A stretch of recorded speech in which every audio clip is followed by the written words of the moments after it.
Well, good evening, ladies and gentlemen. Great to see that we have a bit of a crowd out tonight. That's great.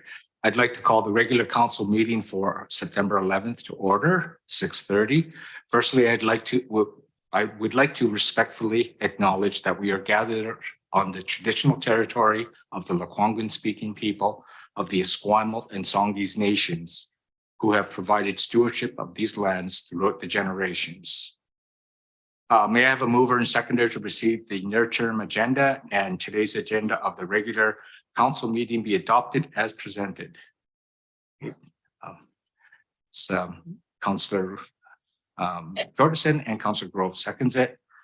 Any discussion? Seeing none, call the question. All those in favor? Any opposed? Motion carried. Release of in-camera resolutions. The resolution released from the August 28th special in-camera council meeting is the appointment of Mr. I hope I pronounce it right, Mr. Ken Smyth or Smyth to the Heritage Commission for the term to expire December 31st, 2023.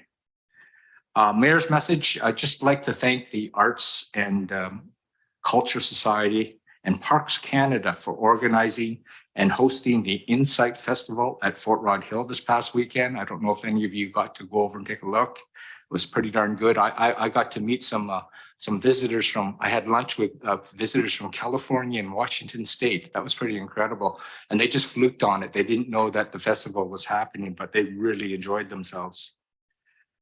On a quick note, I would like to advise that the public that all council will be attending the annual Union of British Columbia Municipalities in Vancouver all next week, or the week of September 18th to the 22nd.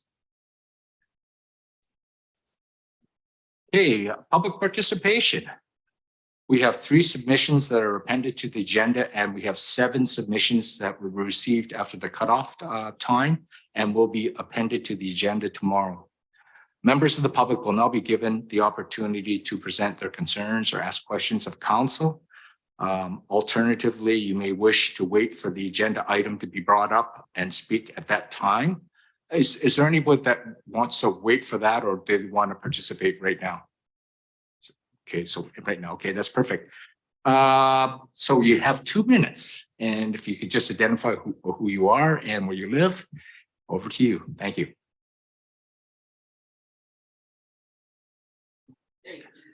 Jason Nault, 274 Belmont Road. I wanted to briefly speak on the variance permit for 276 Belmont Road. First, I want to make very clear that we're fully in support of it. We have no problems at all with the variance or with the building that's proposed. But I would like to mention that the city missed in their paperwork the fact that I have an easement registered on that property. 5 feet of the western edge of the property, I have a registered easement for waterworks, and my water and sewer lines are buried in that easement. I just wanted to make that everybody aware of that, so the developer does not wind up digging in that area, because it could be a mess. And I have a copy of the easement agreement here, and can give it to who. Okay, thank you very much. Duly noted. Thank you. Do you need a copy of that, Mr. Earl? That'd be great. Thank you. Next.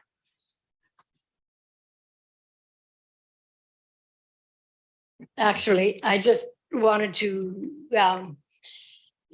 add, yeah, I'm very much also in support of that project. I think it's great. Mike has been in touch with us, and he's aware of the easement, and he's been really cooperative. So I'm not too concerned about it, other than just the construction phase. We want to make sure that, but yeah, just to let you know. Thank you very much. Next. Ms. Brown. Carol Brown, Citizens Environment Network in Colwood. I wish to speak now as a way of introducing Jane Devonshire, Chair of South Island Climate Action Network. Scenic has asked Jane to present this evening in support of level 4 of the Zero Carbon Step Code. The Zero Carbon Step Code is promoted and encouraged by the provincial government and even empowers municipalities to implement in 2023. As mentioned previously, we are very much encouraged by the statements made by councillors in regards to moving forward on Colwood's Climate Action Plan. Moving ahead now with the Zero Carbon Step Code will allow us to do just that. There are various points to consider when receiving the Zero Carbon Step Code. One is that the building community and developers may likely appreciate a unified building code sooner rather than later on the South Island, since Saanich, Victoria, and Nanaimo have already passed the Zero Carbon Step Code. Second, BC Hydro states that the supply of electricity and that our electrical grid is strong and growing. It is not accurate to state otherwise. Third, gas companies have a financial stake in their promotion of natural gas, and their comments for gas retention should be viewed with this in mind. There are now cleaner products to replace home gas appliances with electrical, and this market is responding to customer demand. Fourth, a recent news publication states that Fortis reports RNG supply is currently at 0.3, with plans to reach 4% by 2028. This small amount of RNG should best be saved for industries and situations where decarbonization is most difficult. If you are not part of the solution, then we are part of the problem. For the sake of our grandchildren, our children, and ourselves, we ask you to make a decision to move to a healthier and safer way of building with level 4 of the Zero Carbon Step Code. Thank you. Thank you very much, Carol. Next, please.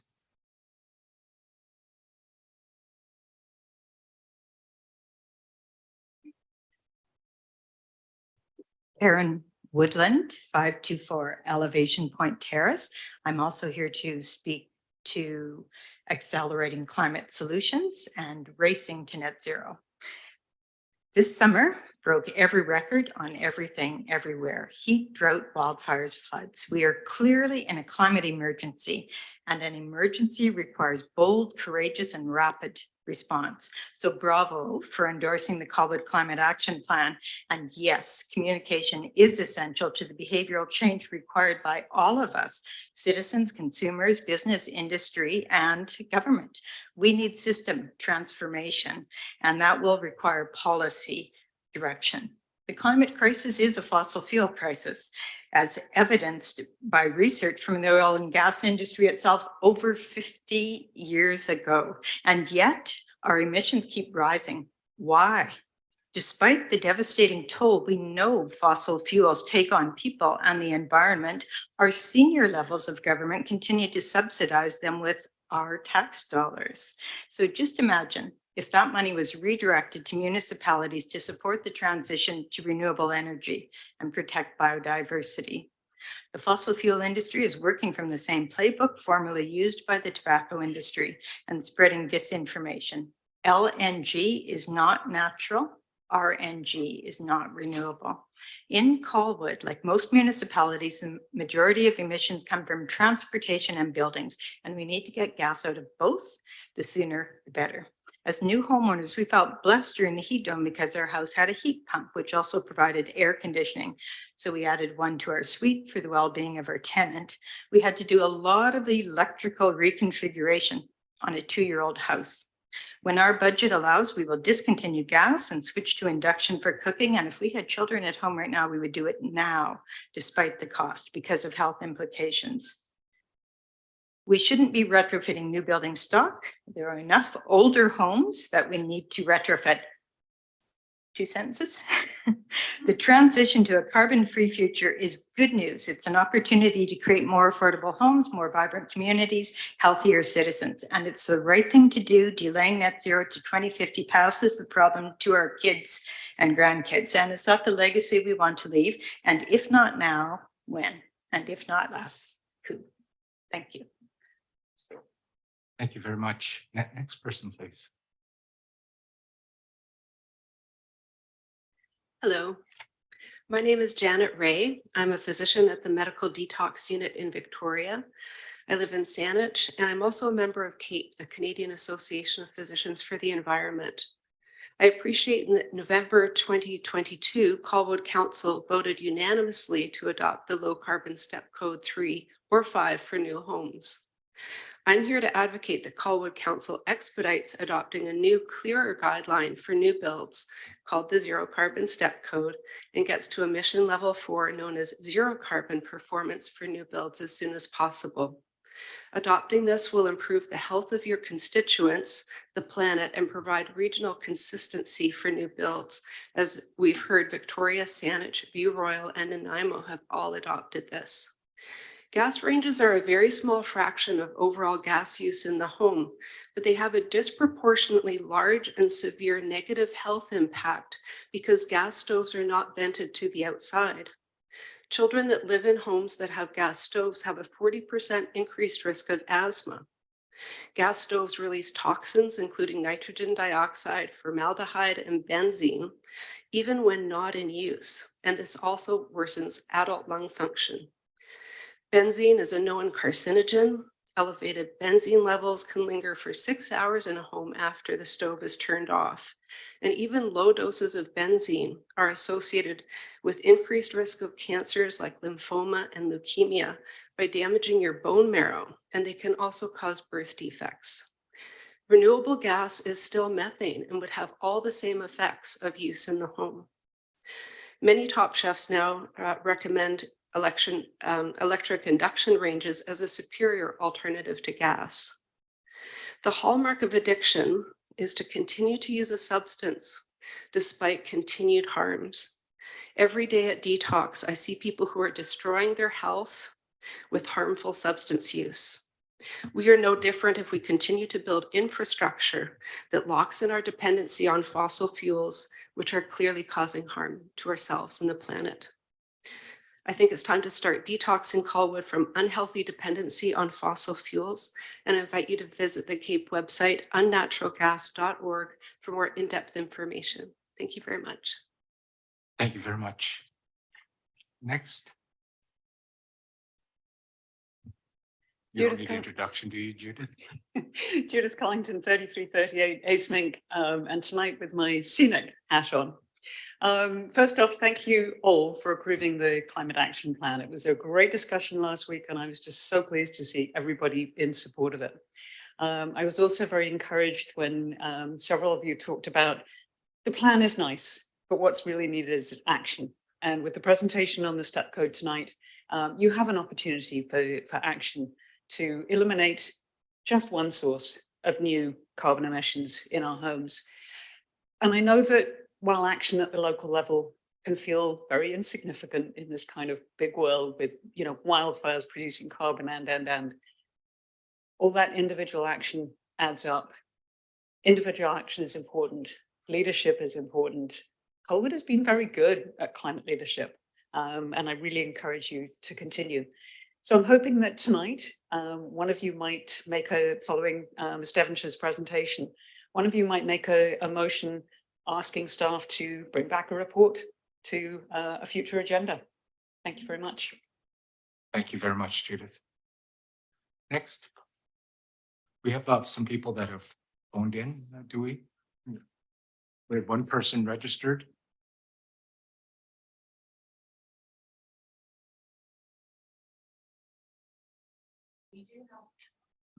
My apologies, Your Worship. We do have one person online, but they haven't responded, so we can just unmute them and ask them.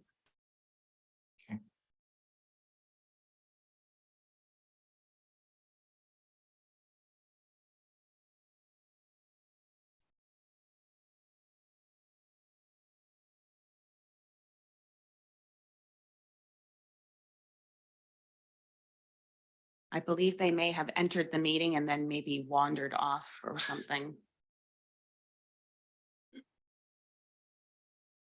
They're not responding to unmute. Hi there, whoever is MCAI. Did you want to speak at public participation? If so, can you please unmute yourself?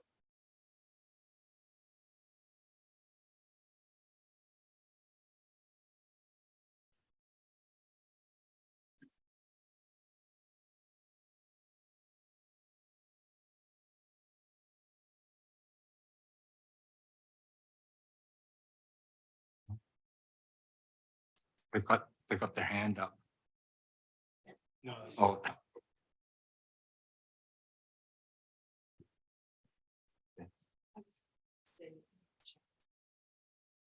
Yeah.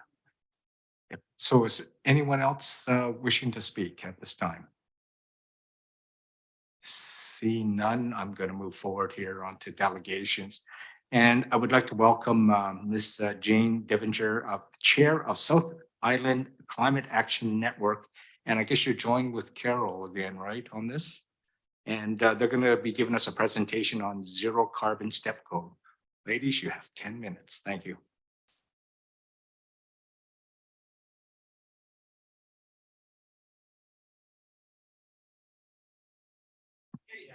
Thank you. Thank you, Mayor and Council, for this opportunity to speak tonight. And thank you so much, Scenic, for inviting me to speak. I will be speaking on the zero carbon step code and the many benefits it will bring to your community. Fossil fuels in buildings drive climate change. The day-to-day operations of buildings contribute about 12% of BC's overall greenhouse gas emissions. However, when you take stock of emissions at the community level, buildings become either the #1 or #2 source of carbon pollution, as you can see here. Considering these numbers, it's clear that local governments will be hard-pressed to meet their climate objectives without policy tools that target emissions from buildings. The introduction of the Zero Carbon Step Code on February 8th has been a game changer.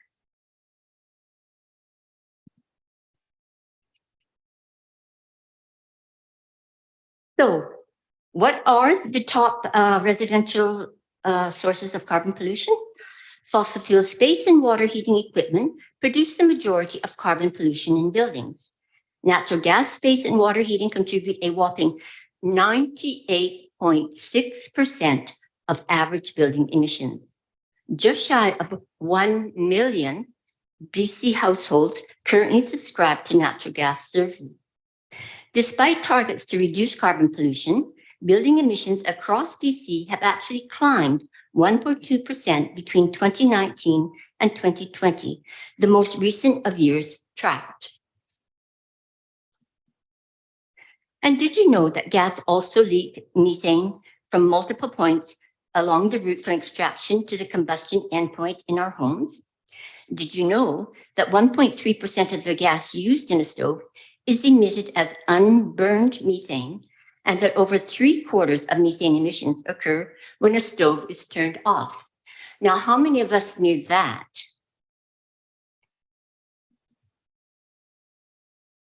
As you can see here, the GHG emissions shown in gray show that the GHG emissions coming from using natural gas are substantially higher than those coming from electric heating.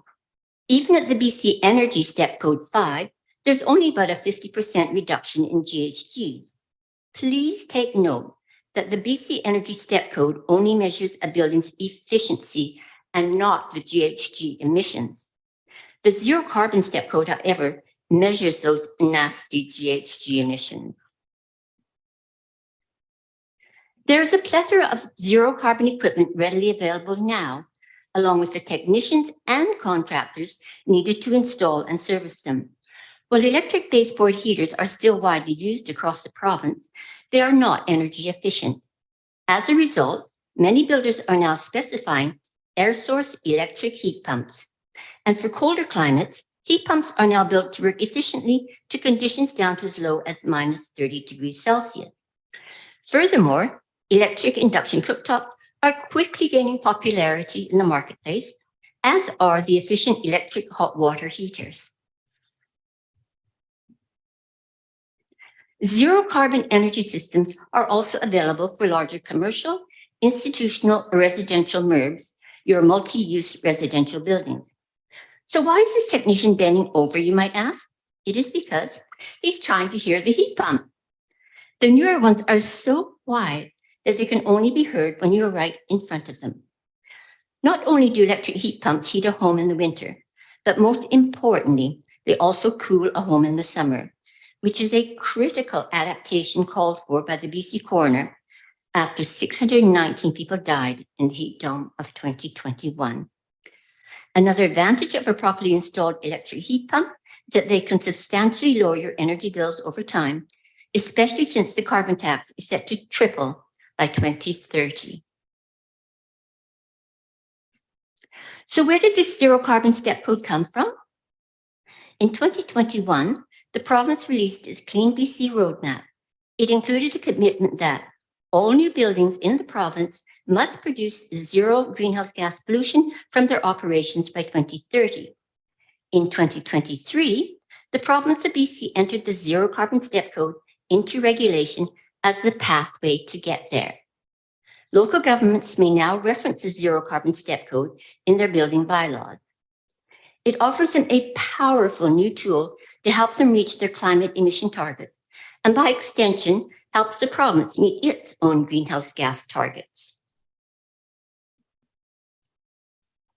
Many types of buildings can be regulated under the zero carbon step code.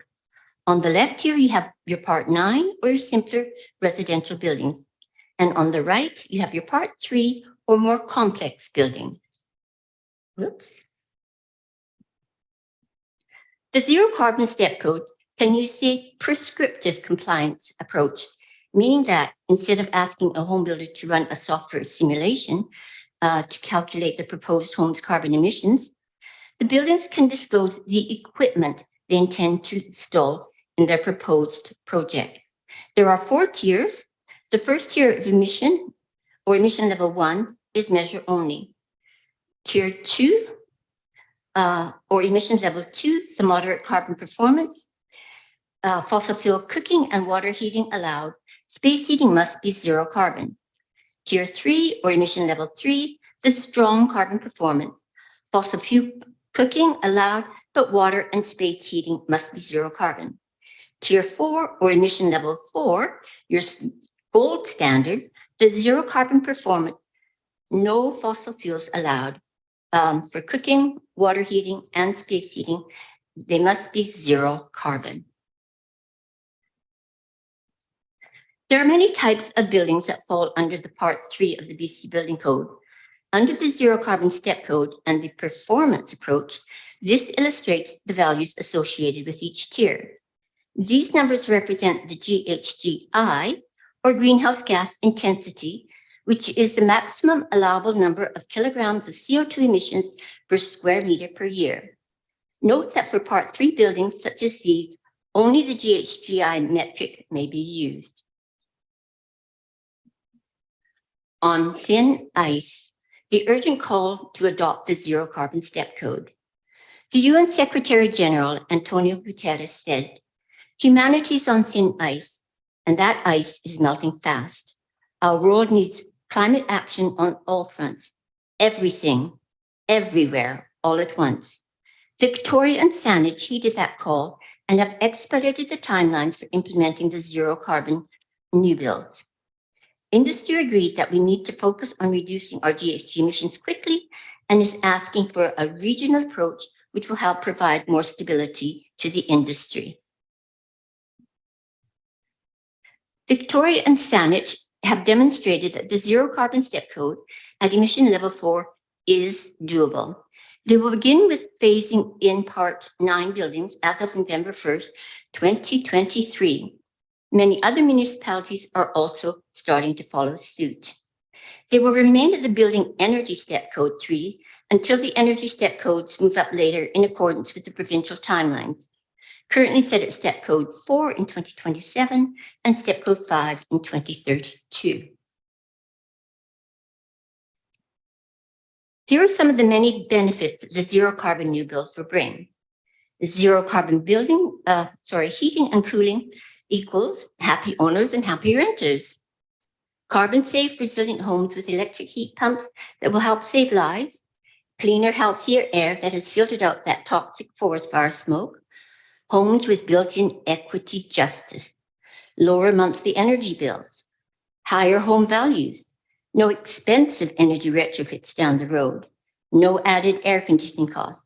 And most importantly, will enable your community to reach its climate targets. As our province is being ravaged by forest fires and extreme heat, your residents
Thank you.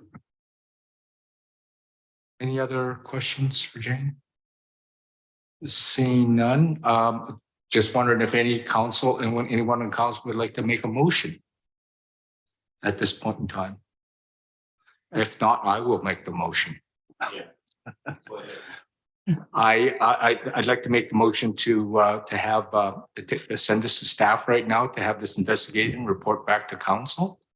I want to understand the impacts, all the impacts of this. Just want to get educated. We definitely have to be educated on this. So, and I fully support what you're doing. I think it's wonderful. I've always wondered about step code myself because I always think it was strange that they weren't measuring GHGs before. It just didn't make a lot of sense to me. I sort of scratched my head, but I thought, I guess, well, if that's the way they're going to do it by measuring energy, I just thought that was kind of strange. Anyways. Yeah, it was originally in there, but yeah, industry has a lot of clout, so they took that out, but it's now back in, Okay. which is great. So, Mr. Earl, do you need me to reword this? Okay, you understood? Okay. Can I get a seconder? Okay, Councillor Day. Discussion. Councillor Jensen. Yeah, thank you, Worship. I will support the motion. I do have a question though, and I just wonder, I'm sure staff are able to answer this in the report, but we did a lot of work on moving to step 4. So I'd like to know where exactly our the work we did with step 4 fits with this. And I'd love to see sort of a relationship analysis because my understanding with our move to step 4 pretty much forces a builder to move in this direction anyways to complete electrification, as I recall our discussion. So if staff could speak to that in the report, that would be great. Thank you. Councillor Day. Thank you.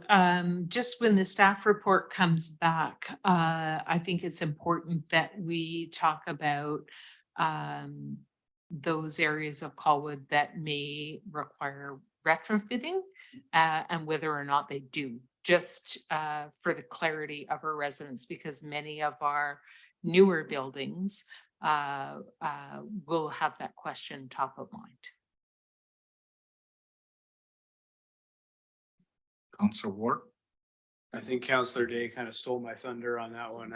It is absolutely for new construction. I mean, the logic is there for older construction, but even relatively new construction. I'd like to, from the staff report, understand the implications and you know, including hydro and what it means to the grid. And I only use the example that, you know, my home in the neighborhood I'm in was built in 2019 and it was all gas. And I just recently, you know, installed an electric heat pump and discovered that through the strata I'm involved in, despite being a relatively brand new townhome development, the electrical grid wasn't designed to handle that retrofitting for all of the units. So, you know, this is a very new build, not even a, you know, what I call a legacy home that's been around decades. So I have real concerns about the infrastructure and, you know, the implication on people that that would want to retrofit. So if we can include that in that report, that'd be great. Thank you.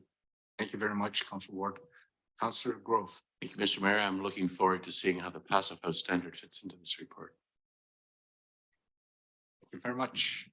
Seeing no other questions, comments, I'll call the question. All those in favor? And that's unanimous. Motion carries. Thank you. Thank you very much, Shane. Thank you so much.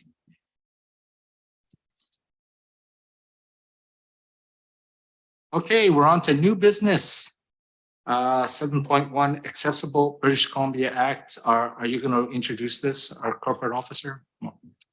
I was going to let Councillor Jordison introduce it. Thank Okay. you. Councillor Jordison.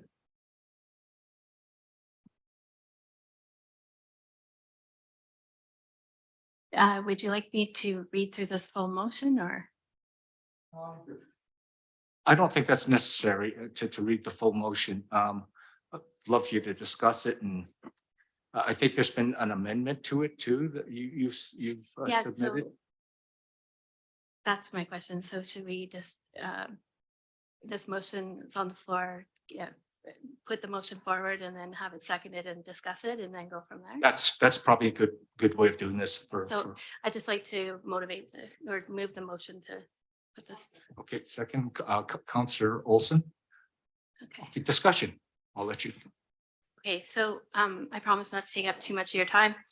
I just want to explain this a bit. I guess I left my motion on the agenda because I felt it was important to have this discussion at the council table.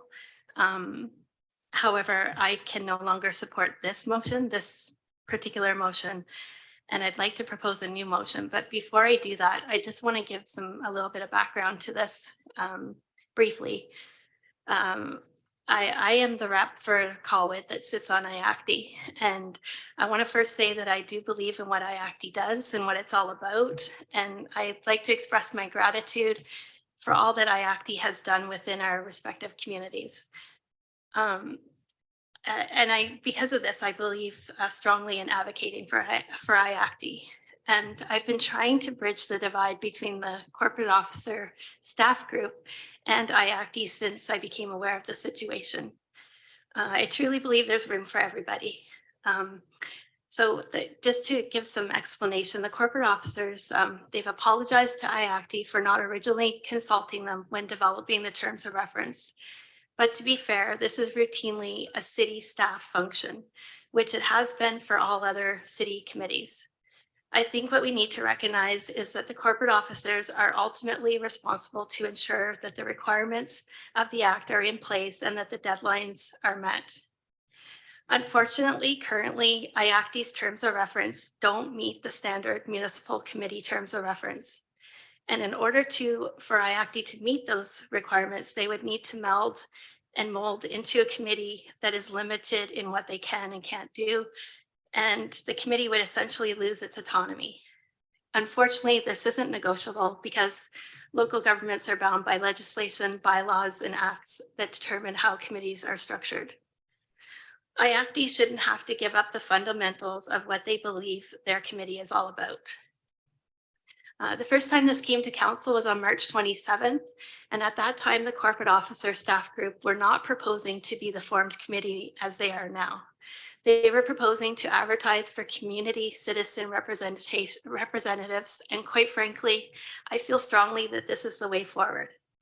The disabled people with lived experience are the very people that this legislation is about. And I feel it would be disrespectful and disingenuous to form an accessibility advisory committee without this representation from the start. I want to ensure the best possible outcomes for people with disabilities that experience barriers to accessibility in our communities.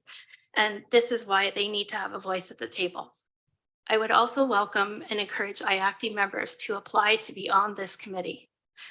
So to move forward, I'd like to suggest a motion and a path forward. But perhaps give my fellow colleagues here a chance to speak to this. Thanks very much. I'll come back to you. Councillor Day. Thank you. Unfortunately, I find myself quite at a loss to understand what is being put forward here. There was a notice, pardon me, a notice of motion with the wording that we see on our agenda here tonight. And I've heard proposed that something different is being brought forward, but I don't know what that is yet. There's been a very acrimonious process that has taken place.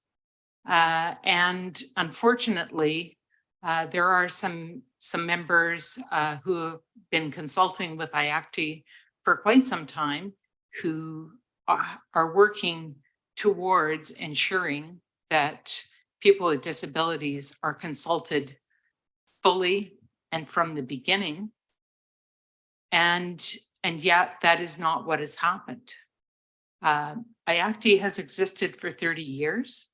It began as a committee of the city of Colwood with an interest from one of our very first councils in trying to reduce the barriers for people with disabilities. And IACTI, in fact, has been pushing the province hard to address those shortcomings that exist throughout the province in trying to put the interests of the people who need the services first. And one of those researchers who has been researching accessibility committees throughout the world has commented that the conversation with the province needs to be done without being at the expense of meaningful discussions with IACTI. Unfortunately, the legislation trusted the communities to follow a participatory approach that would include the community members' voices. And so far, that has not happened. In fact, inaccuracies have been reported to all the councils without any opportunity for input from the people directly affected. So I'm not sure what is on the table here tonight. I have been deferring to the council appointee. I'm a longtime 20-year member with IACTI, advocating for people with disabilities. And without knowing what's being put on the table, it's very difficult for me to see this motion go away. It is critical to me that we put the needs of the people who use the services first. More important than what it looks like is how functional it is. Form follows function. And you need to talk to the impacted people before you decide how to make the world a better place for them. I'm not aware of any committee that is run exclusively by staff. And it would appear that that is what's being proposed. So I'll wait to see what's put forward, but it is very disappointing when public participation is so exhausting that people no longer want to participate. Thank you very much. Any other comments, questions? Councillor Jensen? I think, Your Worship, just a question through you to Madam Corporate Officer. I mean, does this motion satisfy any and all legislative requirements that we face? I mean, I want to make sure that my vote is in support of ensuring for the community that we're meeting our legislative requirements for the province. Thank you through you, Your Worship. The motion that we're referring to hasn't been presented yet, so I don't know if it's an appropriate time to bring up Councillor Jordison's motion right now. Is that okay? Sorry, Can we but bring it up? this motion is on the table here. Your motion, is that right, Councillor Jordison? Not quite yet. Okay, so the motion that's proposed here, perhaps not yet Correct. at the table, does it satisfy all legislative requirements on behalf of the community? I would have to say yes and no. The first part of the motion is about the other member municipalities. And at this time, Langford, Highlands, Esquimalt, and sorry, I'm Royal. missing one. V-Royal, sorry, thank you, have decided to go with the corporate officers Capital West Committee.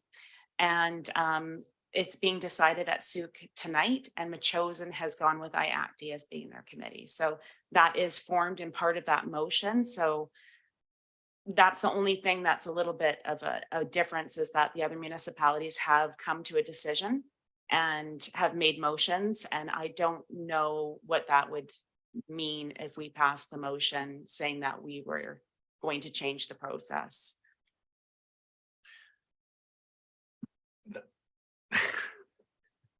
I'd like to say that helps, but that might be a lie.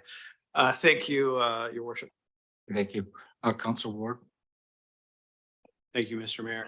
Honestly, I struggle with this because, you know, one of the challenges with the committee structure outside of the city environment is that you know, there's obviously a formal representative to it and someone with a very strong informal connection to it. And the rest of us really have as much information as the folks out in the crowd. So, you know, really don't know.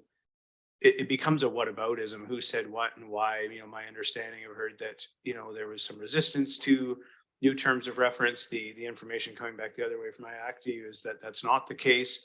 And I don't know. So I certainly don't have anything that I can make a decision on.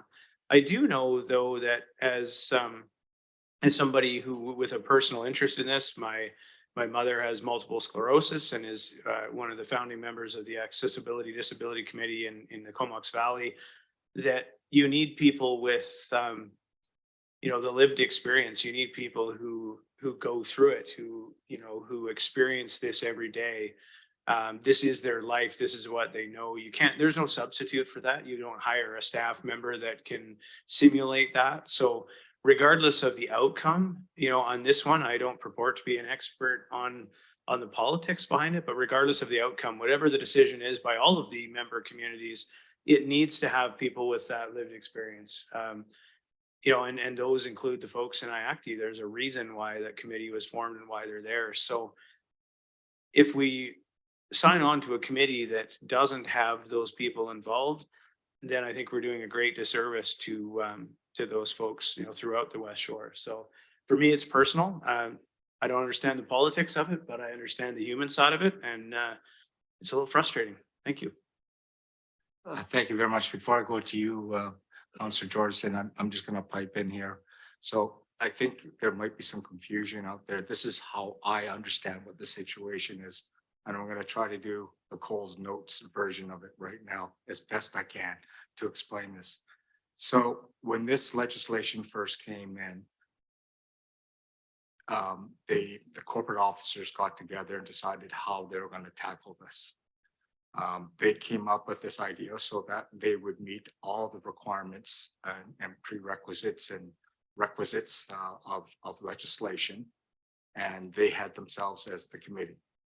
So that in a nutshell is one side of the fence.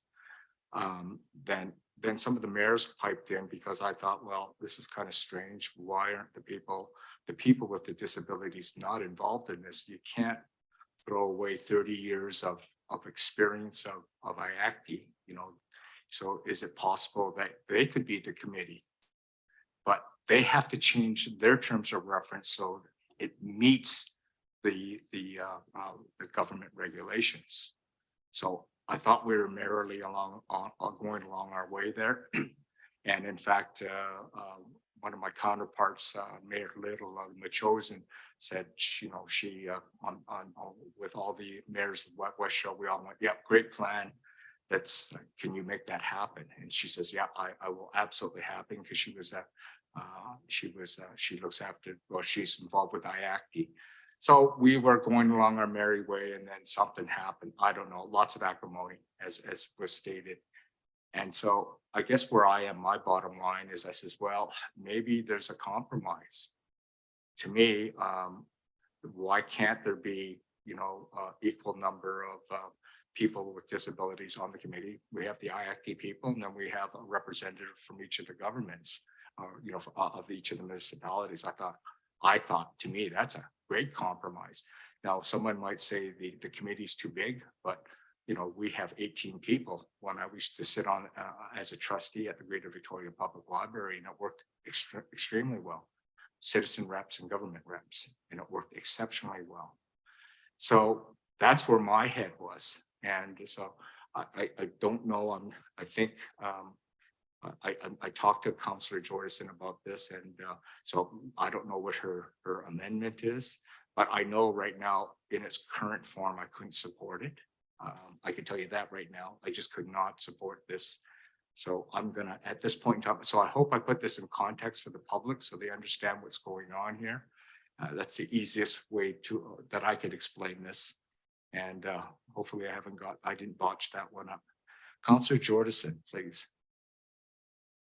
I just want to explain that I realize Machosen has, and I don't want to speak out of turn here, but I realize Machosen has agreed to have IACTI as their committee, but it's also, in their motion that they need to come to an agreed upon terms of reference. So I believe that if that's not possible, that they will be looking for another solution as well. So, and as much as I would like to just get this decided and dealt with, I think that it's not possible for me to go ahead with legislation or like to go ahead with this committee and set it up the way that it's being formed for us with the corporate officers forming the group, because that's not what this accessibility committee is about. And so I really feel it needs to have the people, the citizen reps on it, just like all our other committees. It needs to be treated just like the other committees. So, and that way we're just doing exactly kind of what the CRD did. They went out and asked for people to apply to the committee, and people did that. Even some IACTI members did that. And then that ensures the right voices are at the table. So that at the end of the day, that's my end goal, is to ensure that the people that this legislation is about are a voice at the table. We all know that our corporate officers are capable of handling this, but it's really, it needs to be with a committee of the right people. Thank you. Thank you very much, Councillor. Councillor Day. Thank you. I could be incorrect, but it was my understanding that View Royal and Highlands would be reconsidering their decisions on this based on concerns for how it came about. And I don't want to belabor the points, but I can tell you some of the history, because I think that is important. So when Bear Mountain Arena was built, we lobbied hard to have them consider accessibility for Bear Mountain Arena. And that was a hard to do thing at the time, because there was a deadline and there was a plan in place. And so finally they had already built the arena, and they decided, yes, it would be a good idea to have IACTI do an accessibility audit of the Bear Mountain Arena. This was before Rick Hansen Foundation was doing accessibility audits to identify small things that could be done to improve accessibility. And, you know, I think they were very patient, the members of IACTI who attended them, who provided feedback to Bear Mountain of what they could do to improve accessibility for people with disabilities to be able to attend events and use the facilities at Bear Mountain Arena. And their ideas were considered after the fact. So there was a limited ability to meet the requirements of people with disabilities. Had the committee been asked to tell them what was necessary before, it would have been more cost effective, and it would have made for a better community venue. So that's the kind of history that has always existed. So as IACTI lobbied and brought $100,000 of provincial funding to the West Shore for accessibility improvements in every municipality, and for the user-friendly guide to accessible trails in the Greater Victoria region, we lobbied the province to try to change that from the highest level, to try to get the feedback first and the process second. The information that we have had, and that Mayor Little of Metchosin has had from the province, is that the accessibility legislation is designed to meet the needs of people with disabilities, and that the deadlines that are included in that legislation are not deadlines to have everything set in stone. They're deadlines to show that people are moving towards creating an inclusive community. And we need to do that. And this process started with the people with different abilities not being consulted, with them being talked about and written about without ever being told what was being written or given an opportunity to have input. And inaccuracies have made this a more difficult process than it needed to be in the first place. And I'm not sure that all of the inabilities to form this committee that have been referenced here are real, because there is no guide for an intermunicipal committee. And nobody's trying to step on anybody's toes, but we all want to see accessibility improvements that are what really make a difference to people who need them. Thank you very much. Councillor Jordison, you have an amendment to this, to your motion here. Is it a major amendment? So I'm just a question for our CEO. I mean, if they're just minor changes here and there, it's just an amendment. We don't, or would you recommend we vote on this motion and go with a whole brand new motion? Or what would you suggest? Thank you, Your Worship. I don't have any insight as to the degree of change. I just saw it just before I came into council tonight, Councillor Jordison. I'm sorry. So I just saw that you had something proposed, but I'll turn it over to you.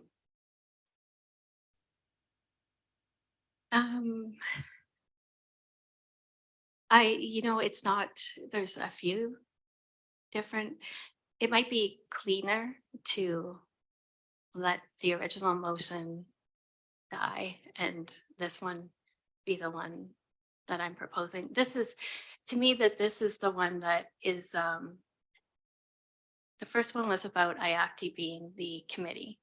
This one is about the people with disabilities and the lived experience being the committee, which could include IACTI members. It's inclusive of all people that might want to apply to be on this committee, but it's ensuring that those people are on the committee.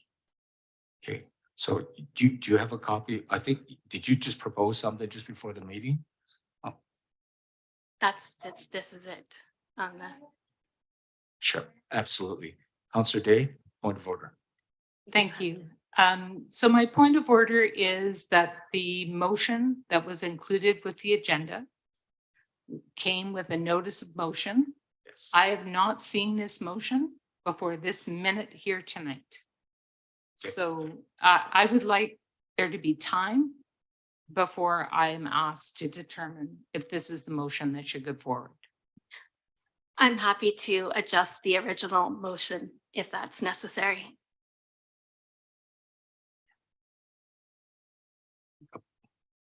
Go ahead, Councillor Jordison. Bear with me while I construct this. So that the city of Colwood participate in a joint intermunicipal accessibility committee. So I guess we should have the original one up. I don't know, Marcy, what's these? Is this? My apologies. That's the one font's that's on hard the to see. agenda, correct? So this is the original or your, okay. So the city of Colwood continue to participate in, that the city of Colwood participate, so take out continue, in a joint intermunicipal accessibility advisory committee or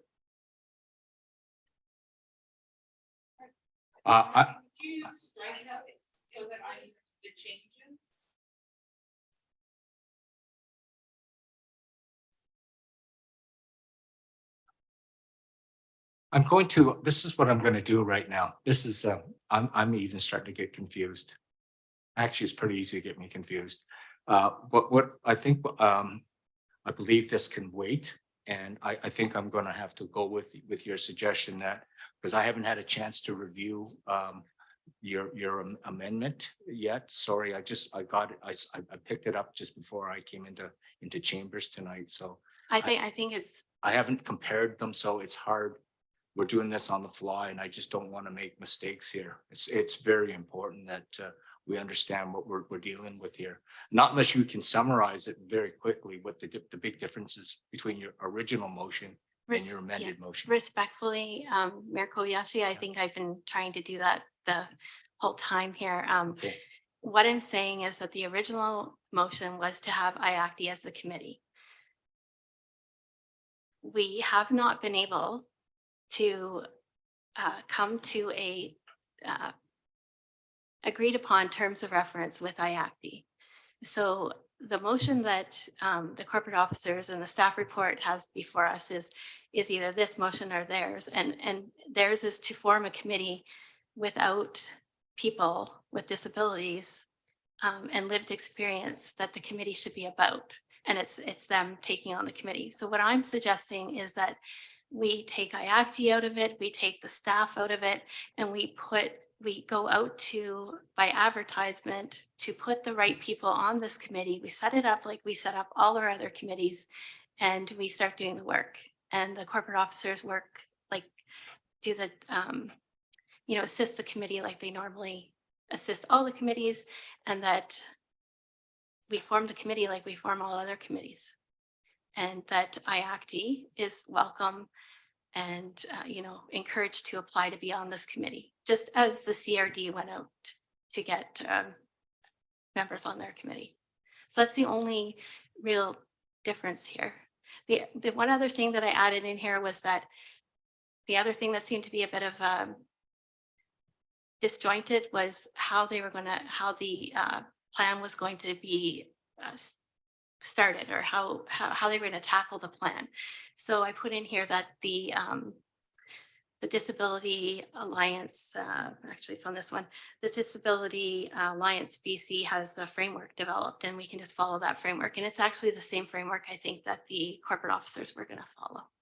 So it's pretty standard. It's just taking out a committee and just saying that we go out and get the representation we need. That's essentially the change. Okay. So if I'm reading this, I don't see the citizen on it. You say elected representative and one elected alternative rep. Where's the peoples with disabilities on this particular Yeah, so this motion? is the original motion. Oh, okay, sorry. And it was working with IACTI at the top there. So there's an actual, and that another line that members with the disabilities and lived experience that an expression of interest advertisement be placed now, seeking 7 community citizen representatives to form this committee. Yeah. And that's another point too, that we do it now. The committee shouldn't be set up when later. It needs to be from the start. Councillor Jensen, Councillor Day, pardon me. Thank you. So I have a real problem with the way this is coming forward, because this motion has not, it has not been advertised to members of IACTI in any way, shape, or form. The statement that IACTI has not been able to come up with the terms of reference is very problematic for me, because IACTI has been working to have an inclusive process that includes all the members of IACTI in drafting that terms of reference. And in earlier attempts to work with the corporate officers group, they were not hearing what IACTI had to say. And so IACTI had to do a separate meeting in order to not be overtaken by someone else's priorities, and instead to try to put the needs of people with different abilities first and foremost in the process.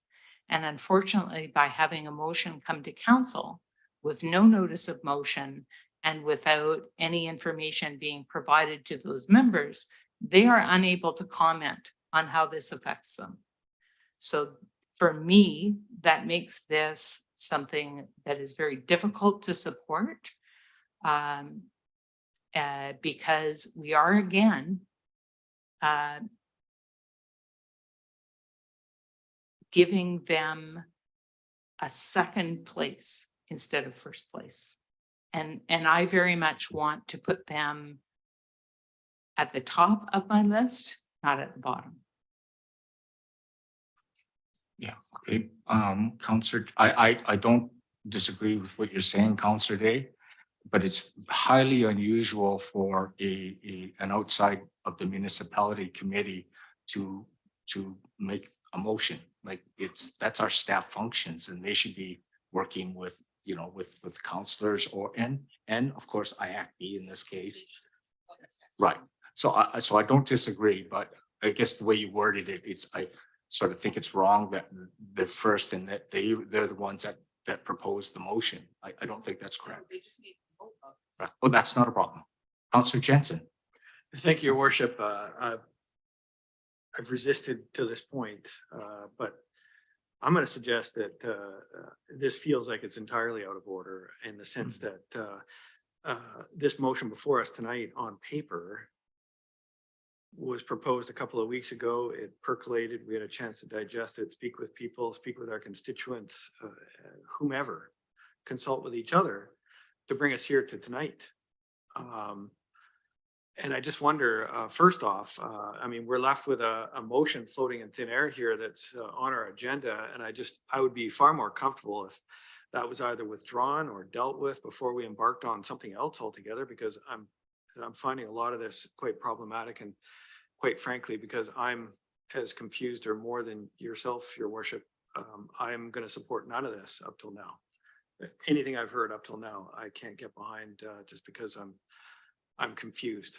I have 1,000 questions like, where does the joint committee sit? Are we going to go it alone? Is that what we're proposing here? If so, then I need to see something in writing and proposed properly. Perhaps put forward tonight for 2 weeks from now, like we normally do, but some kind of process assigned to it, because I am not comfortable with doing this on the fly, as you've mentioned, Your Worship, and Councillor Day as well. So I would like to see us process this a little more so than we are right now. It feels like we're a little loosey-goosey. Thank you. Thank you. Councillor Jordison. I just want to explain that I have worked very tirelessly to get to this point. I have spent the entire summer meeting with IACT and many representatives to be here tonight to say that I don't support the motion on the table. I guess I feel that it's the best way forward. We can't, if we can't get a terms of reference that is agreed upon, then we can't move forward. So I feel the best way forward is to advertise for those people, just like most other people, other municipalities did, or like CRD, like they did. They advertised and they put the right people on the committee. I don't know. I mean, we can keep prolonging this. It's only been since March, but you know, this legislation was supposed to be finalized by, or like this, the terms of reference was supposed to be finalized by September 1st, and municipalities are moving on without us. And whether the other municipalities are together on their corporate officers running this committee and forming this committee shouldn't be a determination on whether we decide to back down on what we feel is important. And what is important that I've been stating is that the people that this very legislation is about should be on this committee. I don't think that that's unreasonable. So we can prolong this if that's the way forward, but there shouldn't be any confusion. I'm happy to answer any questions any of you have to clear up any of this. Okay, thank you very much, Councillor Jordison. Councillor Grove. Hey, Mr. Mayor, and through you to Councillor Jordison, I believe. So am I being asked to support or to not support the motion before me so that we can instead adopt the alternate motion that was presented here before us tonight in real time, so that what you're saying can be accommodated, because the motion in the agenda isn't sufficient. I really have a problem right now because I've heard since March, I guess, about the history of the entire committee, and despite the good work and despite the need for more and much more good work from these important people in our society, for me tonight, it comes down to the fact that I am looking at a convoluted situation and I literally cannot get my mind around it. If that's my failing, I'm sorry. I don't want to vote against something on the agenda if I don't fully understand why. I don't want to vote in favor of it if I'm afraid that it's weak or has problem elements that should be not dealt with. And I think I'm saying the same thing I've heard others at the table saying, and I've also spent a fair amount of time speaking with various people, including all sorts of perspectives. And I don't feel after all this time any further closer to an understanding even of the balance, and too much of the history comes in.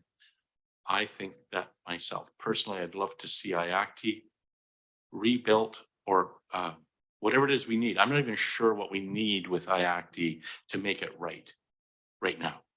I don't even understand why we're discussing whether it should. I don't think that the the Capital West Committee process, I'm not sure that I like that. I think I like the idea of IACTI being there, and of course with all of the right people, and of course with the new, or is it new, terms of reference that meets provincial regulation, or does it already meet provincial regulation? This is how it goes in my head, because I hear that it doesn't meet, that it does meet, and so on. If existing IACTI committee members are not in any way been consulted, that's another problem, I'm sure. So I guess I can declare that it's too bad I can't abstain from a vote, because we don't have that option here on this table, at this table. And I wish I did right now. And I've talked about that now for months. When people ask me, how do I like your new job, Dave? I say 50-50 vote. How do you decide? I can't abstain. It's the hardest thing in the universe. It's like having your head in a grip. What I'm going to do. So I would like some Councillor direction and help. What I'm going to do is I'm putting the original motion back on the table. I'm going to call the question on it, and should it fail, then I'm gonna look for a different motion. So that's what I'm going to do, because we're just going around in circles here. Councillor Olson. Yeah, sorry, I know we've been talking about this for a long time, so I'll keep it brief. As the alternate to this committee, I feel the need to speak up and say something, because I have been watching and reading all the correspondence back and forth between IACTI members, between Councillor Day, Councillor Jordison. And I think nobody's trying to pull the rug from under IACTI. And we all know that, nothing about us without us. And I believe in the work that they have done for the past 30 years. However, my understanding from watching the amount of hours and conversations that I have had with Councillor Jordison, and watching, she has worked tirelessly on this and trying to keep me up to speed. I've even, as the alternate, had a hard time following what is going on here. So the way I have looked at it is, there has not been, IACTI is not sort of, and I don't want to say conforming, because that's not what I mean, but agreeing to a terms of reference, which we have to find a way to move forward. And I, with the work that Councillor Jordison has put into this, I have to fully support her on this. However we decide to move forward, I just wanted to speak up and say something to that effect. Okay, thank you very much. So at this point in time, I'm going to call the question on the original motion. And then should it fail, like I said, I'll be looking for an alternate motion. Okay, call the question. All those in favor to the motion? Yes. Sorry. I'm not sure this order is at the table yet and we're calling the vote. Has it been moved and seconded? If so, I missed Yes, it that. has been. Okay, Yeah, absolutely. I withdraw my point of order, Your Worship. Okay, all those, okay, it's the recommendation on the agenda. Could you just repeat the mover and seconder, please? Because we're sharing the screen right now, I can't see the seconder, but it was Councillor Jordison that moved it, Mhm. and I'm not 100% sure right now. I'll send It it. was Leave it Councillor was, Wilson. yeah. Thank you. Okay, all those in favor of the recommendation in 7.1 of the agenda? Raise your hand, please. See what, 2, those opposed? And that's the rest of us. Got it. Thanks. Okay, I'm gonna open the floor right now, look for an alternate recommendation for a motion. Councillor Day. Thank you. I don't think the problem is that we haven't been able to create a terms of reference.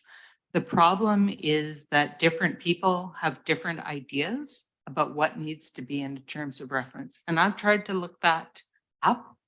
I've for years followed along, in fact, had a lot to do with developing any amendments that have been done in the last 20 years to IACT's terms of reference based on clarity and transparency and trying to provide full disclosure to everyone involved. So my motion would be that IACT continue to exist and work to draft a terms of reference that is satisfactory to all member municipalities. And just to motivate you on that terms of reference, that terms of reference would require staff assistance and appropriate input from the committee. What's needed and what's appropriate, because that information has not come forward.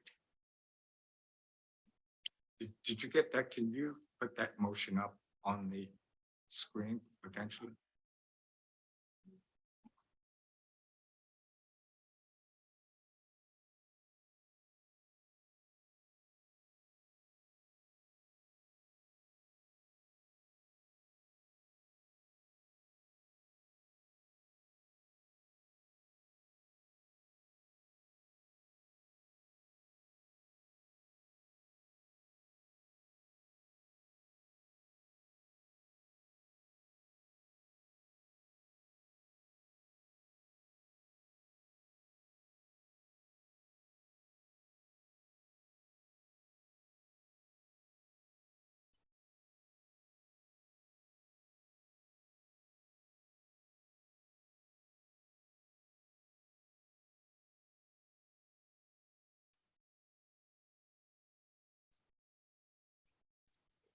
All member municipalities.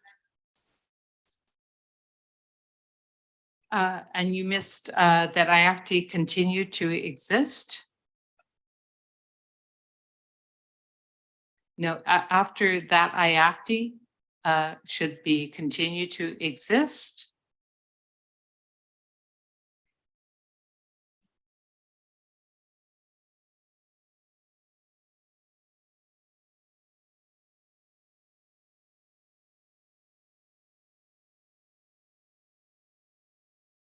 Sorry. Question on. Yeah, okay. I'll get you Councillor Jordison after that. Oops.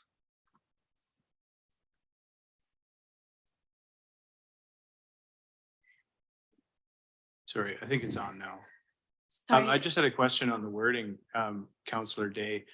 The continue to exist is essentially beyond our control, whether they exist or not. They could choose to disband tomorrow. I know what you're trying to say, but if I might make a suggestion, is just that we say that, IACTI continue in its current relationship or something similar, relationship with the city, or I just think continue to exist is something that we don't actually have control over. Okay, continue to be supported as always.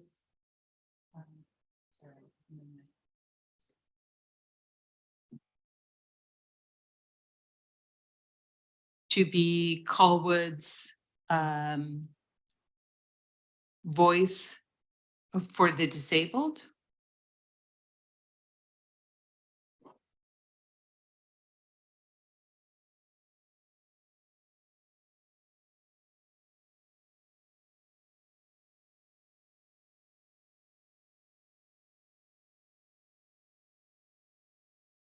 And maybe supported as Colwood's voice for the disabled.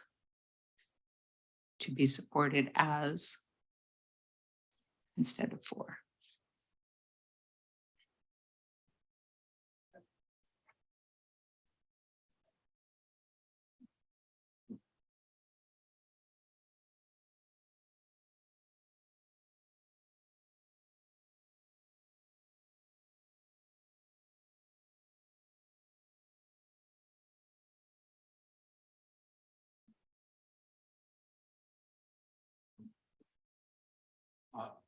And just to motivate members, IFT has shown a willingness to work with all the member municipalities to make that terms of reference one that they can support, but they are only willing to do that through properly constituted meetings where all of their members have an opportunity to be informed and participate in the discussion. Okay, so before I just let the discussion continue on this, can I just get a seconder to this motion right now, and then I'm going to open it up for discussion? Okay, Councillor Olson will second it. So I'll open up for discussion now officially. Councillor Jordison. I just want to, sorry, that I actually continue to be supported as Colwood's voice. Nobody is saying that IACTI isn't supported. I think we all have valued what IACTI has done and then continues to do for this community. And I feel that there's a way forward for both, but I feel that we're missing what we're here for tonight. And that's to get this committee off the ground that we need to have put together. And I have worked and we have worked to get a terms of reference satisfactory. And I wasn't going to get into this, but I think we need to, I think I need to explain that on August 30th at 7 p.m., well, before that, sorry, just bear with me. On August 24th at 2 p.m., the chair of IACTI, myself, Mayor Little, and Councillor Day had a meeting that lasted 2 hours to discuss the terms of reference that I wrote. And it's very similar to the corporate officer's terms of reference. At the end of that meeting, we had an agreement in principle that that was the terms of reference going forward, and that we would take it to a special meeting that would be called of IACTI membership to review those terms of reference. That's exactly what happened on August 30th at 7 o'clock. And that meeting lasted 2 hours. And we discussed that terms of reference. And at the end of that meeting, there were things discussed at the beginning of the meeting about the autonomy and the different things that they would like included in the terms of reference. But at the end of the meeting, the same terms of reference with a little bit of changes were adopted and agreed upon. Then a week later, a new terms of reference came out that had been altered, and add all those things that we discussed thoroughly had all been added back in there. And there are things like, with IACTI, with the committee of the accessibility committee being a committee of Colwood, it cannot also, to my understanding, receive grant and aid. If they're getting funding from the local government, they can't also get grant and aid. So there's those type of things. And so those are just the important things that were pointed out that we couldn't have. And then there's been this discussion back and forth. So my point is, IACTI states that they want inclusiveness and they want to have these terms of reference decided amongst the membership, yet somebody altered the terms of reference and are now using that document as the latest document. So I feel that there is no way forward to have a satisfactory terms of reference. And this is just prolonging the inevitable. Like so the way forward would be to include people with disabilities and lived experience to be on a committee, which IACTI is welcome and encouraged to apply to. I think that we are just prolonging this and it's just not working. So I don't know where we're at with IACTI with their terms of reference, but it's not working out.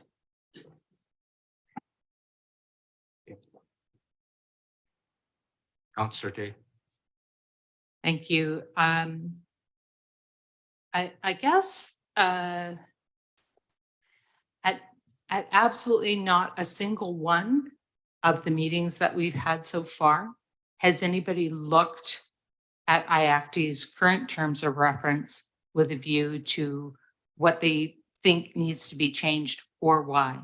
So I've heard a lot of requirements based on the provincial legislation to meet certain deadlines.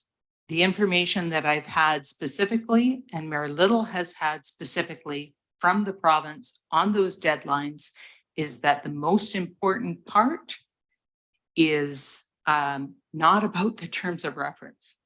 The deadline was to try to get people moving towards what IACTI has already achieved.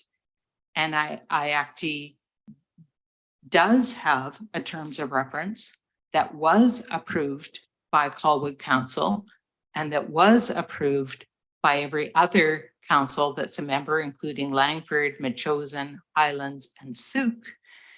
And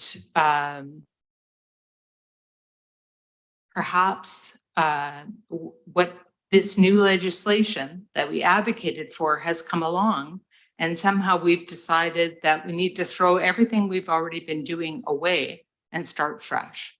And I'm not saying that we can't do anything differently, but we need to start from what we know works. And what we do know really works for people with disabilities is that it takes a long time to build that trust, to share the stories and create a network that actually can provide the feedback that you need.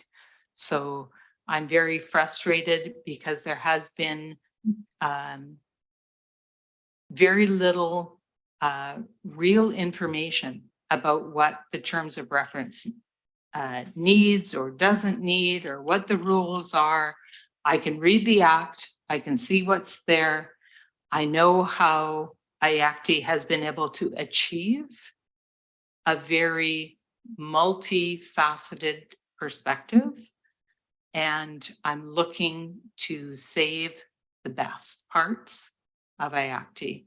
And that won't happen through the tokenism that's been going on with corporate officers saying they'll create the committee. They'll draft the cut you off there, please. That's out of order, actually. So can I ask a quick question to the corporate officer, please? Was there not? Okay, one of the fundamental questions I had asked to begin in was there a review of IACTI's terms of reference, and did it meet the requirements and mandate of the Accessible BC Act? Could you answer the question, please? Thank you. Yes, thank you through your worship. So the legislation for accessibility isn't very clear on that. What the corporate officers were looking at is the community charter and what our requirements are for holding meetings and public notices. And those were the things that we were looking at. So we did have a meeting with IACTI on, let me see, my apologies, On May 30th, we had a working group here at City Hall. All the corporate officers came, members of IACD came, and we went step by step through the terms of reference, and we talked about the things that probably would need to be changed. From that, we wanted to have another working. Sorry?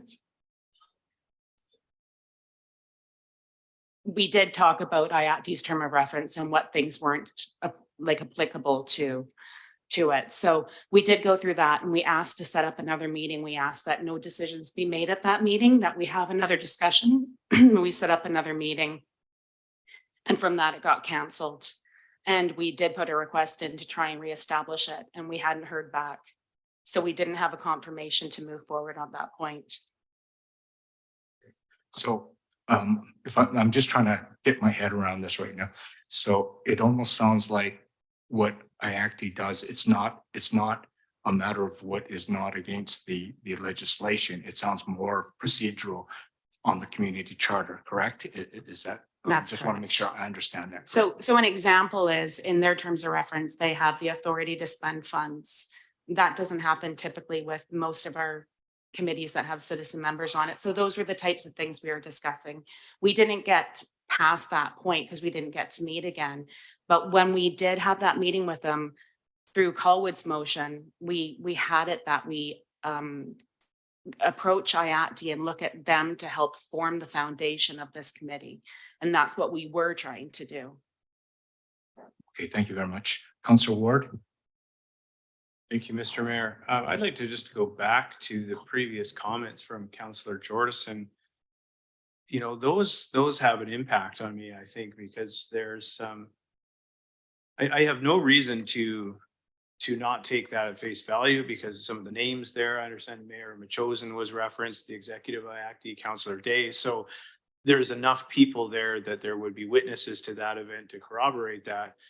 So if in fact agreement was arrived at in principle on terms of reference for this committee to move forward, and then was not taken to the membership to be ratified, but then came back with the original incarnation of it, I'd like to know what happened subsequent to the meeting to see that change, because I believe that IACD at that point would have been honor bound to take it forward to their membership to vote on it if there was an agreement in principle. So that to me concerns me that maybe the sort of negotiation hasn't maybe been as, you know, maybe in as good faith as we've been led to believe. I mean, I'm concerned about that. I mean, I think Councillor Jordison has raised a really good point. I mean, if I'm involved with the executive of a group with another municipality's mayor and we arrive at an agreement, and the understanding is then it's just going to go out to the membership to be voted on, much like a union contract or anything else, my expectation would be that that's what's going to take place. So to have it come back to the table in a different incarnation, you know, it leads me to rethink my position somewhat. I believe that, again, I go back to what I said at the outset, people with lived experience need to be a part of it. But if we're not able to arrive at some agreement with this group, you know, then maybe we do need to kind of revisit how we approach this thing and look at a different format, because unless somebody can really clarify what happened subsequent to that meeting and the non-vote, we have a problem. We're not bargaining in good faith, essentially. Councillor Day. Thank you. Just for your information, the meeting that IACD had just before the summer break to confirm the terms of reference is being brought back to the committee, because that's how they do things, on September 28th. So we're here tonight discussing a motion about the terms of reference when the committee hasn't formally received their amended terms of reference back, where they can say, yes, you got that right, or no, you got that wrong. I'm sorry, because I was taking the minutes at the meeting. All we have so far is the draft changes that need to be confirmed with the committee, and that meeting is set for September 28th. Thank you very much. So I guess clarification to Councillor Day. So are the minutes that are going to be reviewed by, that you're taking back, are the August 30th agreement then? I honestly. Whoops. I believe that's the date. I'd have to double check because it's been a crazy day, but the very last properly constituted IACT meeting, which I believe was September or August. Okay, so Yeah. because I just looking at the timeline, August 30th, you guys met. And then for 2-hour meeting, the terms of reference were discussed and you were all in agreement. And then and adopted, and on the 6th of September, you came with an altered one. Well, That's what I heard. it was emailed out and there are some errors in it. So it just needs to go back to the committee and have them fixed. Councillor Jordison. There are not errors in it. There is a considerable amount of extra verbiage that was added to it to put the stuff back in the terms of reference that we thoroughly discussed that couldn't be in the terms of reference for it to be a committee of a local government. And so I know it's very hard to follow this. I apologize, but we had a terms of reference. We had an agreement of principle, so document 1. We went to a meeting of all of IACT membership to vote on this terms of reference, document 2. We had an agreement, it was adopted in draft. And then a week later, a document 3 came out that had this extra stuff in it. That was not, the group didn't meet to discuss it. They didn't meet to change it. They didn't meet to alter it. And that, to my understanding, is the way forward with any changes to our terms of reference on a committee. So the document that we should technically, IACT should be voting on or discussing or approving in draft form should still be document 2, not this document 3. Document 3 came out of adding the things back in. So you're right, Councillor Ward, in suggesting that something, I don't know who made the changes or why they made the changes, but it's obviously very important for IACT to have these things in their terms of reference. And so this is why we have to move on, in my opinion. We have to move forward. And, you know, this committee isn't about me. I'm representing the people of Colwood, and I feel it's in the best interest for the community to have people with lived experience on this committee. That's all I can say. It doesn't need to be me. It doesn't need to be my next door neighbor. It doesn't need to be IACT. It needs to be the right representation. And maybe there's people out there that haven't been a part of IACT. We need to open it up to everybody, I feel. And I do appreciate everything IACT has done. That's all I can say. Thank you very much, Councillor Jordison. Mr. Mayor? Yes. If I may just, I have not compared those documents. I don't know the difference between document 2 and document 3, but I can tell you that IACT had a terms of reference before any of this started, and we've made amendments to that. So I don't know where the starting point is, but for me, the starting point has to be with the last properly approved terms of reference with amendments made by motion of the committee at a duly constituted meeting, which is what we were trying to do. And I wouldn't, any discrepancy would need to be confirmed by committee members. And I just think we're premature here. Okay, I'm starting to get that feeling right now. Because I don't disagree with what you're saying, but then there's also the consideration of meeting the requirements of our community charter. So, you know, that's not negotiable for me. Everything I've ever done is charter. well, if my corporate officer tells me it doesn't. So that's how I look at it. Councillor Jensen. Yeah, thank you. I'm uncomfortable with this discussion, Your Worship, in its current form here. I'm uncomfortable with the fact that we have an assigned representative to this committee from whom I am going to take the lead from. And yet we have this awkward situation where there's two committee members at the table, both of us giving us differing information. I will make no decision on this tonight. In fact, I'm gonna not raise my hand for anything. And I would suggest that, well, in fact, I am gonna make a motion that we refer this to a future meeting because quite frankly, I think we're so far afield and we're nowhere near a decision. Thank you, Your Worship. Yep, I agree. Any discussion on that? Okay, call the question. All in favor? Opposed? Okay, Councillor Jordison. Okay, I just want to move on this. We're not ready. That's all I can say. Okay, let's get to 7.2. Mr. Lake, you're on. Development Variance DVP 276A Belmont Road. Thank you, Your Worship. Good evening, Mayor and Council. I'm here to answer any questions regarding Development Variance Permit DVP 23006, which was heard last week by the Planning and Land Use Committee. The applicant, Michael Corrigan, he does send his regrets as he was unable to make tonight's meeting.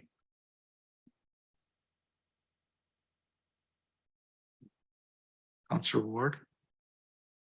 Thank you, Daniel. I don't have a question for you directly. I did want to point out that as the chair of the Planning and Land Use Committee, the committee unanimously approved the recommendation forward to council on this development variance. The property in question is kind of unique. It's only one small setback on one side of the property. The neighbors, we heard during public participation, supported this development variance. The neighbors opposite, or the neighbor who owns the building opposite, Mr. Ridley, also supports this. Questions were asked by the committee as to underground of wiring and water, as we heard a question earlier, and they were answered to the satisfaction of the committee at that time by city staff. So again, as the chair of the committee, I certainly support the committee's recommendation to move forward, and I will be voting in favor of the development variance. Thank you. Councillor Day, a question on the DVP itself? Yes, so when this DVP, when the proposal was brought forward back in 2008, the proponent at that time placed a number of lock blocks on the site in order to stabilize certain areas of it. And those lock blocks actually fell over as a result of the works that were done on clearing of the trees and burying of debris adjacent to the property next door. It was the subject of litigation. And I have concerns with regard to the foundations for any buildings that will be built here. This is, I'm going to call, I think you're out of order. It's not discussing the DVP itself. This is Belmont Road. I thought we were on Wishart. 7.2, no. Sorry, we're on Belmont Road. My apologies. No wonder I was so confused. Okay. Okay, I'm just gonna look for a motion, please, in a second here on this. Okay. Sorry. Ward and Jensen. Any discussion on the DVP? No, seeing none, call the question. All those in favor? Any opposed? It's unanimous, motion carried. Sorry about that. 7.3, Desiree.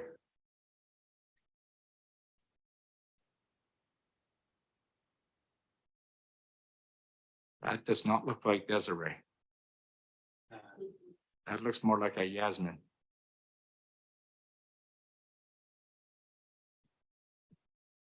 Yeah, Ms. Givens is away tonight, but I will be doing a brief presentation on the development variance permit and the amendment to the development agreement for 3584 Wishart Road. So council saw this application back in December of 2022. The applicant was requesting an amendment to the terms of the development agreement that was registered on title back at the time of the original rezoning. Some of the changes to the regulations would speak to the cash in lieu contributions that were expected to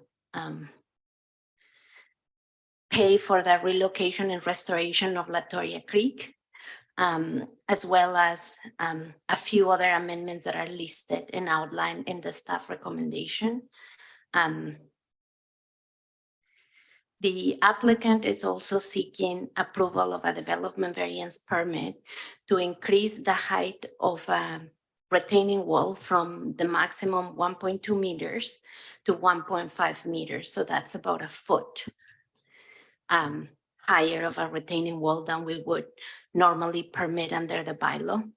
They are also applying for a relaxation of the height restrictions on the city 17 zone. So the current maximum height of a building in the city 17 zone is 9 meters, which would only allow a 2-story townhome to be built on the site. But the realities in the proposal at hand is to build townhomes that are 3 stories to accommodate the 3-bedroom and the family, to cater to families, as this developer is seeking to do. So the request is for those 2 variances, one to the retaining wall height and one to the maximum height of the townhomes. And there is detailed information in the report speaking to the cash contribution that would be leveraged on this development is 403,000. 617,000, to be contributed for the future relocation and restoration of Latoria Creek.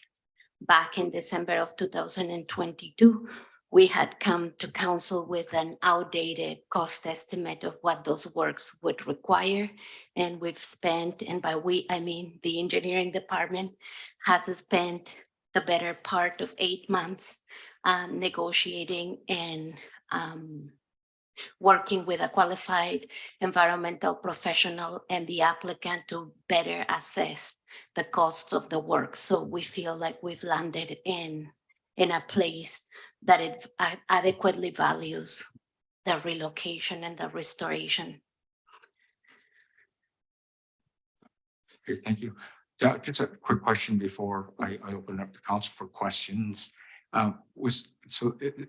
What was the recommendation from the Planning and Land Use Committee? Oh, okay, that answers my question. It didn't come before them. Interesting. Is there a reason why, like some DVPs go through them and some don't? I guess because this DVP was first heard by council in December of 2022 when there was no committee structure. So there wasn't, that recommendation from council wasn't to forward it to a committee for further direction. It was to bring it back with an updated cost estimate. Okay, thank you. To council, not a committee. Okay, open up the council, Councillor Day. Thank you. So when this came before us before, I believe that the estimate that we had was less than $100,000. And now we are talking about $400,000. But this is not for the work to be done. This is cash in lieu of doing the works. And as sorry, I had the wrong spot on my agenda looking at this before. This is an area that really concerns me. This is a great deal of peat underneath this particular proposal. This site was twice shut down by the SPCA just with horses on the site because it was unsafe and not healthy for the horses to be there because it's very wet. The opposite side of the road at the corner, the hydro pole has been replaced 3 times that I have seen personally. And when the lock blocks were put on the site to help stabilize the work that they were doing, they actually fell over. And there was litigation on this site. So I'm very concerned about the ability of the site to hold up rock retaining walls, foundations, and I really believe that our job here at council is to protect our future residents from however we may build something. We need to really understand what's underneath it here. And I don't feel that I've had any information to provide me with any sense of security in that regard. Could you tell me what efforts you've made to ensure that the property will be successful with the proposal that's in front of us? So the application that we have reviewed is an application to amend the development agreement and look at a development variance permit for a very minor increase to the height of a retaining wall.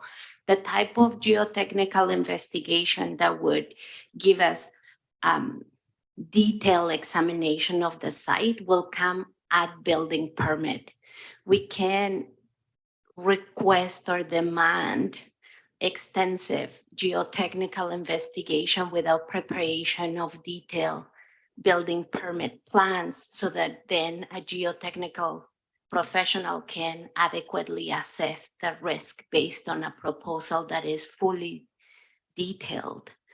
So there's definitely legal requirements at building permit of what is required to give a certainty around the geotechnical conditions of a site, but they are not perhaps relevant to the conversation at hand, which is a minor increase to a retaining wall. Like a lock block, it would be a 1.2 meter high that would go a foot taller. Like we're not talking about a retaining wall that is 10 meters tall, 4 meters high. It is a very minor variation. We have had a letter of engagement from a geotechnical consultant confirming that they have been hired to work on the project, that they have been engaged to continue to work and explore this site. We do have an updated geotechnical report, but as I said, it's not, at this point, it's just outlining their understanding of the works that have taken place and that more works needs to be done to really assess what will require, what accommodations and mitigations and site preparations required to make that site safe. And that will come as the application evolves into a building permit. So there's no evaluation that's going to take place as to whether or not this is possible. This is entirely at the proponent's risk. So if they open up the project and look at the geotechnical issues and find that it can't be done or can't be done without significant change to the elevations of adjacent properties, how is the public being protected then? I mean, if there's always an engineering solution to an engineered problem potentially, but it is the cost of that mitigation or the cost of the solution that may be a decision point for that developer. And so if they are not able to comply with a recommendation of a geotechnical professional, they will not be able to proceed on that proposal. So the public is protected because there will be no building can go ahead unless it meets safety requirements that are established by the profession of geotechnical engineers. But on an environmental level, this is a wetland that is being developed without regard for any understanding of the functioning of that wetland, is it not? So our understanding of the environmental assessment for the property, it is not a wetland. So the portion of the lands that are where the buildings are located is not an environmentally sensitive area. Then the buildings have about a 20-meter setback from the property line, from the southernmost property line. In addition to that, the city owns a park lot, a lot that is called a park at the corner of Wisher and Latoria. So between the edge of the road and the back of those townhomes, there is about a 45-meter setback. So the wetland or the environmentally sensitive area is not being occupied by any of the proposed buildings or structures. It is specifically being kept clear of obstructions. As part of this negotiation, staff have also negotiated an SRW, so a statutory right-of-way over that 20-meter setback, so that the building, so that there's no structure that can be placed within that 20-meter setback, and that we are allowing ourselves additional room where we, in the future, needing to relocate a creek or create environmental compensation above and beyond the park area that the city currently owns. So there is an ample setback between the southernmost property line and the edge of these townhomes. So the edge of the environmentally sensitive area, is that defined by what? What defines the environmentally sensitive area? So maybe this is a good time to bring over the QEP for the project, who is also joining us today, and then he can speak more wholesomely about the environmentally sensitive areas on the property. Thank you. My name is Patrick Lucy. I'm a professional biologist. And do I need to give you my address? No? Okay. Councillor Day, if I understand your question correctly, on the north side of the area that is currently owned either in part by the city, the 15-meter wide swath, or the area beyond that, which is owned by the developer, at the edge of that flat terrace, there's a rock infilled area, goes up at about a 30% slope. So that's an absolutely defining area. So you probably remember when that property was originally to be developed, they dug the peat out and then they backfilled it with crushed rock in order to provide a stable platform on which. They took some of the peat out. Yes, well, it went down a long way. I wasn't engaged at that time, but I did monitor it because, as you know, I've been looking at the Do creeks you know for how many truckloads they took out? a lot. Not that many, Well, but it is hundreds of feet deep. It was in the local area plan as a wetland. well, as an aquatic ecologist, I will take exception to a mischaracterization of that landscape. So it was originally a lake. It was then drained, I think, in the 40s.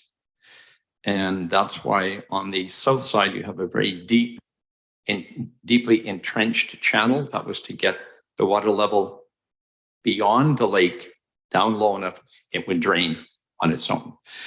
So the previous developer that did the excavation sank a whole series of large, heavy steel pipes.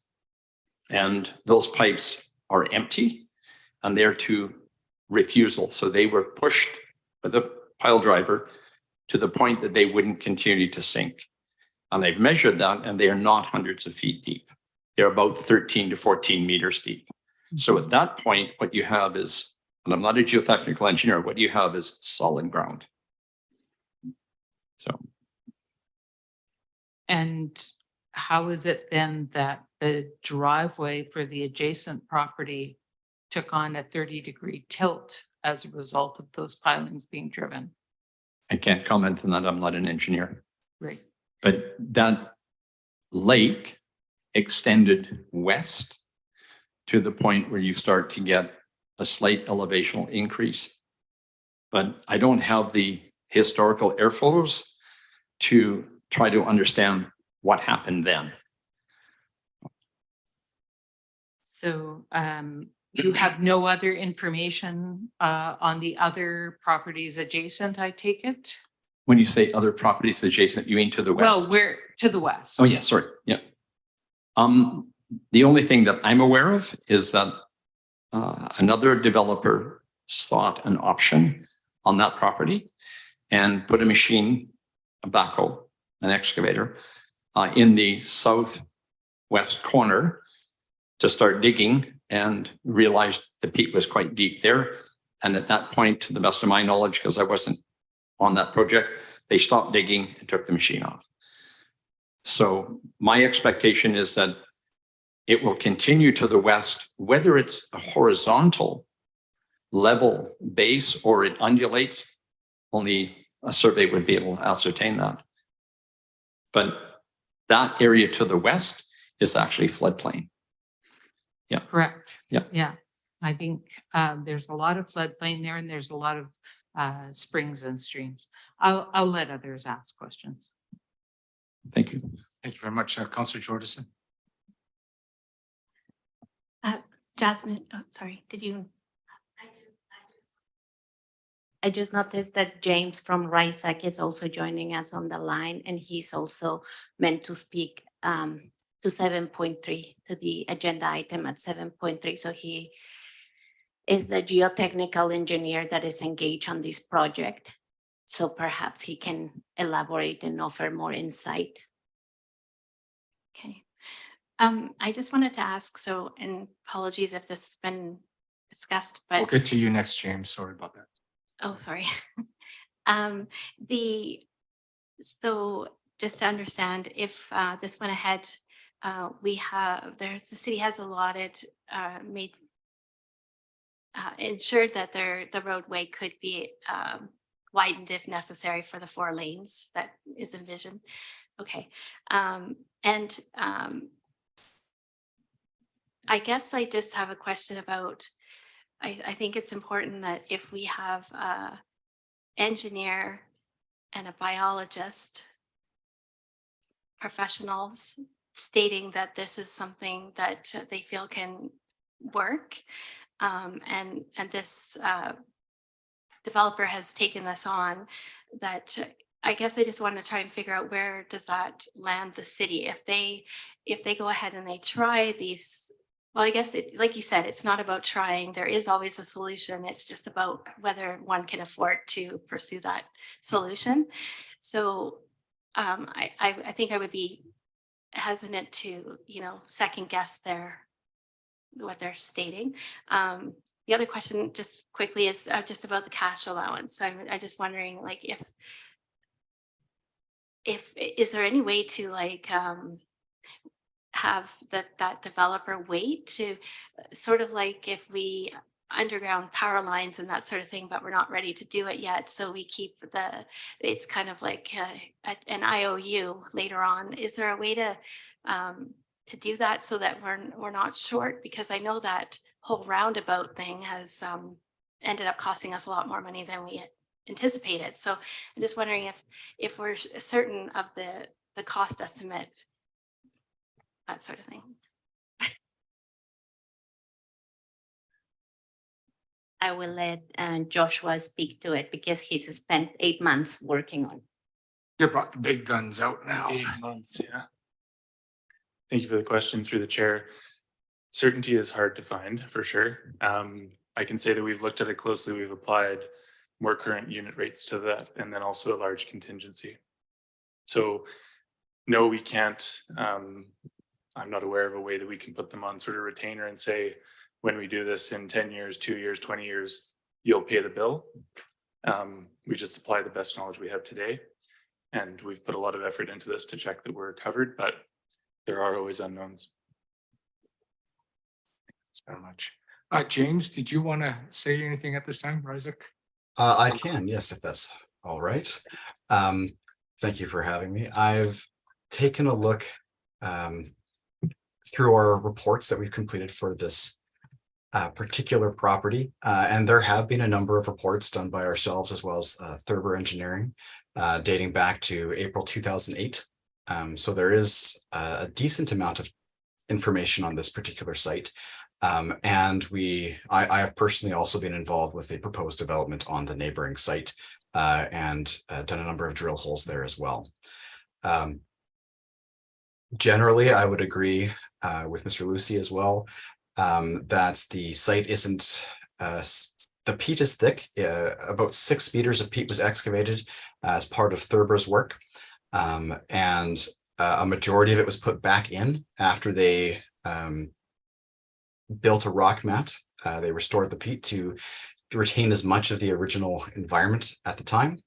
And the rest of it is sloped up, just as Mr. Lucy described, along the south side.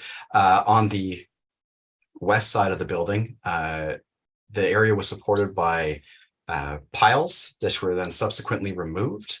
That would answer Councillor Day's question about why the driveway tilted. The installation of the piles and the removal of the piles both had an impact on the peat. It was a friction settlement during installation and removal, which caused the driveway to move. It's a challenging site. The north half of it is glacial till, perfectly supported, have no concerns on my end. The blast rock fill is doing its job. The only unfortunate thing is I don't have the settlement data that Thurber originally installed on it, but based on our recent drill logs, I have no reason to believe that that particular blast rock fill site will not provide long-term support for any buildings on top of it, with perhaps the exception of there has to be some solution along the west property line to make sure that the rock installed does not settle laterally into the peat that's on that side of the property line. There is, of course, a solution for that. And the solution has to be done in concert with the environmental consideration to make sure we don't unduly impact the biology of the area. I know that the neighboring development is already considering that, and that the SPIA on their side includes a good portion of that area to be protected. Thank you very much. Councillor Jensen. Thank you, Worship. A lot of work was done on this property previously at the time of zoning, and this discussion was had at that time as well. So quite frankly, what I have before me here, I don't have any information to process about peat or drilling or horses, but bottom line is I'm being asked for 2 small items here for which I don't have a problem with, which is a height variance to the original agreement and the rock wall, neither of which in and of itself I have an issue with. I did have a question. The stream, Yasmin, the $500,000 that's coming to us for the stream relocation.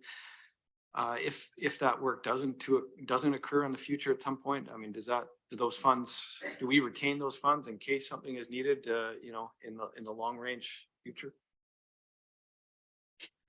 I believe that the wording we're calling it a creek restoration and enhancement, relocation and enhancement. So the funds will be collected and kept for restoration and enhancement of Latoria Creek, be it the road expands and the creek relocates, or to be utilized in an enhancement of that environmental feature. So they are not necessarily tied to a road improvement, but to the enhancement of that creek and restoration and relocation as needed. Yeah, thank you. I am going to support this. I'm happy to make a motion at the right time when you're ready, unless you want that now, Your Worship. If you want to make the motion, I'll go ahead and move the staff recommendation, Your Worship. Thank you. Okay, a seconder, Jordison. Discussion. Seeing none, call the question. All those in favor? Any opposed? Councillor Day opposes. Motion carries. Okay, 7.4. Tanner. Manager of Roads and Utilities. We're talking about road markings in Colwood.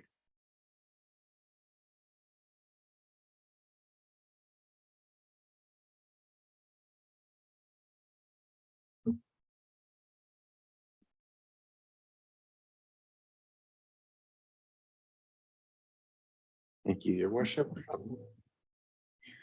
So I have two reports that are interconnected tonight. I thought I'd just give you a brief overview of what we're doing and what's out there on our roads right now. And then go into a recommendation of what I think we can accomplish this year, and then into something that we might want to try for next year. So for a road,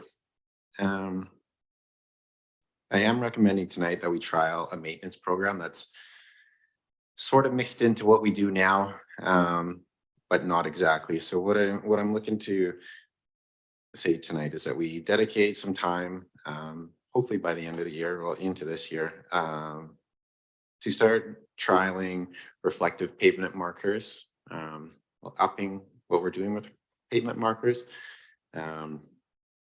on top of our roadway, not just recessing them, to sort of gain some reflectivity. And so that's where we'll be going. So,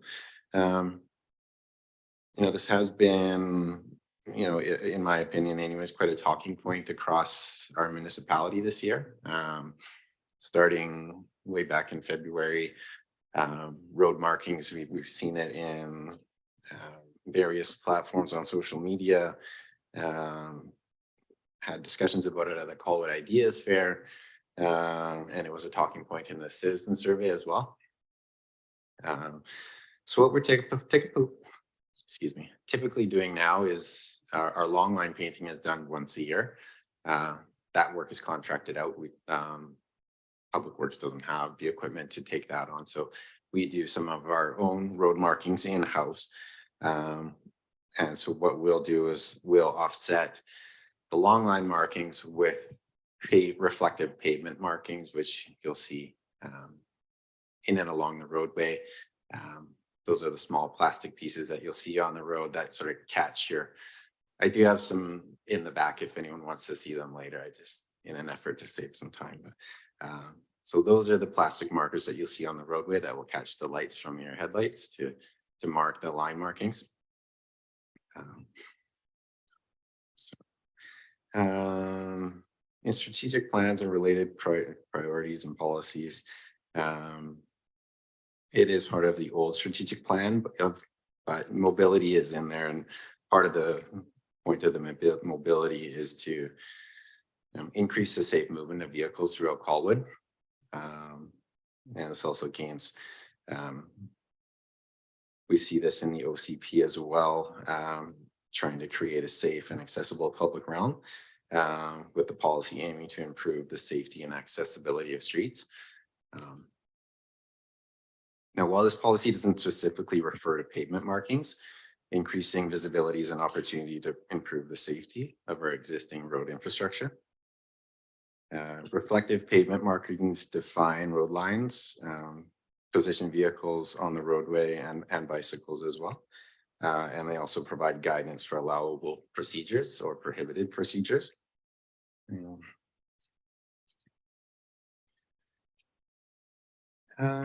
So getting back to the community feedback, there was a lot of community feedback that was presented to staff as an opportunity to explore what we could do to enhance the visibility on our roadways this year.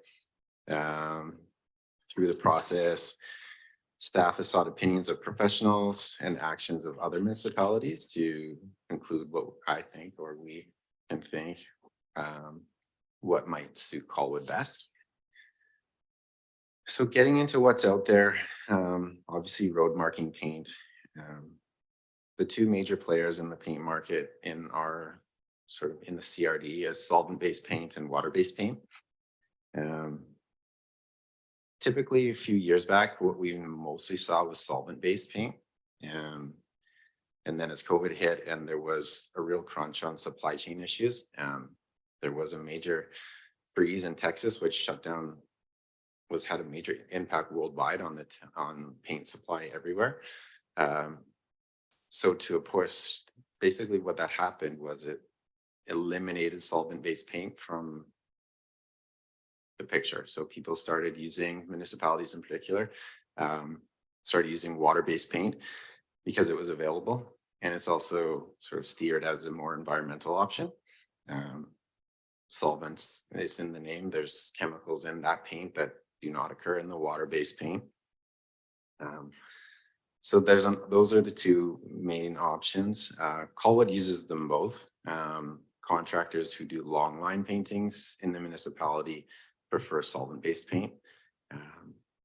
Painting at night, they feel there's a bit of moisture in the air that can affect the drying time. And when they're doing it at night, if they're doing long lining, they can't afford to, for that paint not to dry as quick as possible. So they lean towards solvent-based paint. The majorities of the municipalities that I talk to, Victoria and Esquimalt in particular, have made the shift to water-based paint in-house painting and then have gone back to solvent-based paint as well, which we have done in Colwood as well this year too. So we've tried both. Our own painting crew does prefer the solvent-based paint. Looking at environmentally options, the solvent-based paints that we purchase, and most of them that are out there are considered low VOC. So VOCs are the volatile organic compounds, and that is the chemicals that you find in the solvent-based paint. But even those paints are closing the gaps in environmentally to the water-based paint, where they're almost comparable in some products.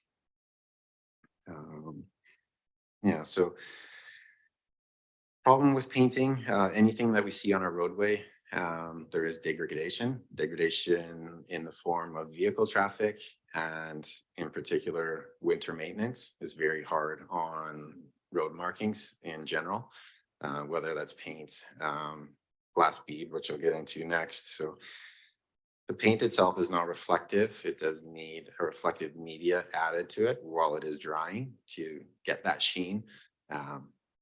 But again, as we put that into the paint, that can be scraped off the roadway just as paint can. So we did investigate different types of glass beads, sizing in glass bead. But what I found in the research that I did, in particular in our area, just so you can get it in ceramic or a larger glass bead, but it doesn't hold up well to snowplows and plowing. It's better suited for warmer climates that don't see that sort of maintenance. You'll see the longevity lasts a lot longer in the paint and the glass beading. Anything that's on the roadway that doesn't get that mechanical equipment attacking it.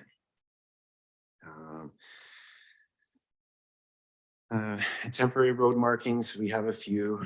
We have tried several this year. The generic one mostly used in the past is just a tin tape, has a bit of reflective. You'll see that mostly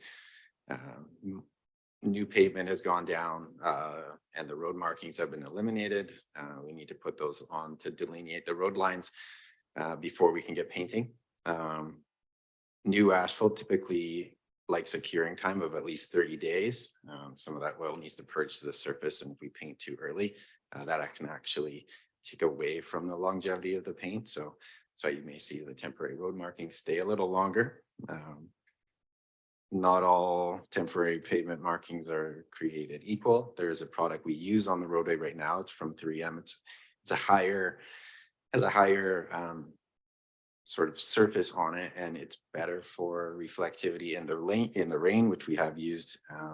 We do see it at the intersection of Whale Road, and we have used some along Souk Road this year in and around the Awning development on Colwood, in and around Colwood corners. But again, with a bit of a raised surface, it does see degradation from snowplows as well. So question that may come up, some contractors use paint, some contractors use thermoplast road marking. Thermoplast is different. It's a powder style paint that needs to be heated in a hot kettle before it's applied. Then it creates a thick polymer layer and it's laid down the same application with special equipment and then is glass beaded as well. See those if you saw some of the pictures, the difference with thermoplast paint you'll see is a lot thinner. Thermoplast is laid on thicker. It is known to be the most robust, and some people like it for longevity. But again, if you can see some of the things in the municipality when it wears, it can get caught by snow plows and then it sort of wears away, whereas painting sort of wears more evenly, in my opinion. And thermoplast, unlike paint, sort of thrives on fresh surface where it actually will take some of that oil and take it to help it stick to the roadway. And reflective markers. So reflective markers, proven tool to increase the visibility of lane lines, rain or shine, in the dark in particular. It can be done recessing them. So when I say recessed, that just means they're inset in the roadway, almost like if you look closely at some of the pictures, it's almost like a banana cut. That means so as you drive up to it, it's not completely buried under the asphalt. So the cut sort of goes like this. So your eyes and your headlights will catch it, but as you drive over it, you won't knock it off with a plow blade.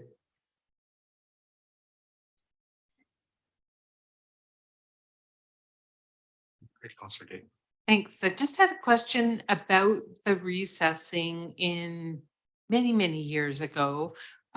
It was brought to council's attention that by recessing those visible markers, we're actually taking away some of our paved road surface, and it may contribute to the degradation of our roads as they get older. So I was just wondering what your experience was with that, because we're looking at both a cost for equipment and also a cost for installing them, plus potentially an impact to our repaving program. Mm-hmm. Thank you for the question. In my experience, I don't find that to be true, and I think it depends on how it's done. If it's done by specialized equipment, the teeth are a lot smaller and the groove is a lot smoother. So you don't get sort of that real big bite into the asphalt that you see if you have, say, the equipment that we might use right now. We have a wider teeth and it might create, we can get the job done, but it doesn't create that same look. And I feel like those edges, if you go too deep, can break away.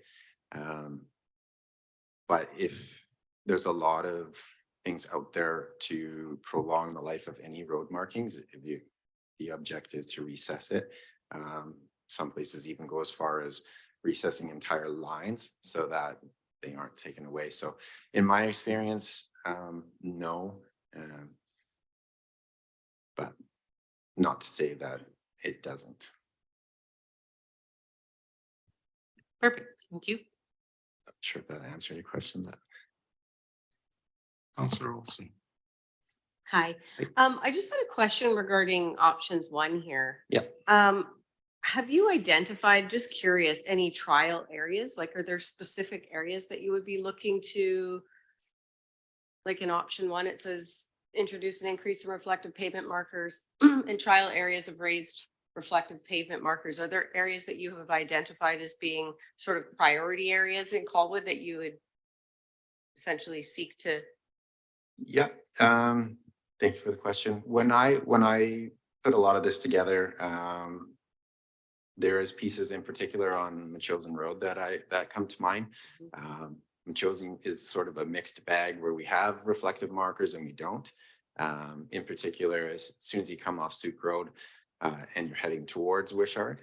So in my opinion, that's where we would start because we see heavy traffic on Machosen as well. So any place that sees not as much lighting as well. So my other thought would be to extend and refresh everything through Ocean Boulevard, all the way from Rosebank down to the bridge.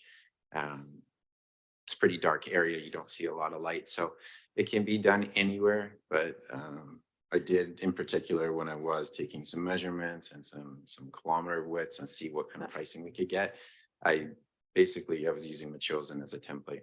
Because there's a lot of areas, I think we can all agree that, especially in the older neighborhoods where it's like, you know, so dark, especially when it's raining and you can't even see where you're going. If you've got tinted windows in your car, it's worse. But yeah, I was just curious to know, like, if you'd mentioned that there's a lot of feedback that comes through social media and stuff in the community. Would you be like seeking any input from the community? Like what areas, or like have a poll, you know, that you could send out potentially through, you know, our database, or however Sandra would look to do something like that, but actually look for some feedback as identifying the areas that really, really need it. Yeah, absolutely. And the problem with some of the older neighborhoods, I would say, is that some of the local roads don't have lane lining. But that is also something, you know, that we're getting into the recommendation of laying the markers on top of the road with the expectation that winter maintenance could see them taken away. With Public Works doing our best not to, but if that happens, it happens. Saanich in particular does do this already, where they sort of know that it's going to be, it could be gone come the spring, and then they'll replace it. But the ease and the financials for them to do that are outweighing not having them there. So by all means, we could definitely put it out. This is very important, I think, concern, especially for, well, for all of the residents, but you know, a lot of the older neighborhoods have, you know, there's a lot of young families in the older neighborhoods too, right? And you know, some have grandkids and running around. So I think this is really important. Reading a lot about paint might not be the most exciting thing, but I think it is, it's really important. So yeah, thank you for answering those, Tanner. Yeah, you're welcome. Yeah, and this gave me an opportunity to learn a lot as well. So that was staff's option, was to continue with the pavement markers, trialing doing it on top of the road, knowing that we may see them disappear and then put them back in the spring, but it would give us at least a chance to trial them in some areas and see what people think. I really don't think people are going to disapprove of them. Like it's almost a quick fix in a way, because you see it right away. And if they don't get knocked off or they are recessed, then they do last and you do see them. So. Yeah. Councillor Grove. Whoops. Thank you, Mr. Mayor. Tanner, when the markers are removed, come off with the snow plows, aren't we in the winter when they're most needed? And the other point is perhaps we could add, you could drop them off at City Hall during the branch drop off, you know, because people collect them, save us a lot of money, reapply them. But I was just curious if we could, if there is, when you do your trial, where you to do it, some way of, I understand the cost aspect could be considered, you get your public feedback, but is there some way of gauging what kind of value in safety improvement versus with and without, that we can somehow have some kind of a metric to give us a sense of? And is there an element of that in your report or your study so that hopefully we can find the places where there's the most efficacy or safety improvement for dollars spent? Yeah, and what comes to mind, and one of the reasons why when I was recommending maybe Machosen Road, is because there are some that are missing, and same with the Ocean Boulevard. A lot of those areas, there's some that are missing, and then there's some are already recessed. So you could almost not lose them all. And, you know, the intent would be to, yes, we know where the center line is and try to power away from it. But yeah, we could definitely do a metric where we count how many we put down to how many we lose or how many we save, and that's where we could start.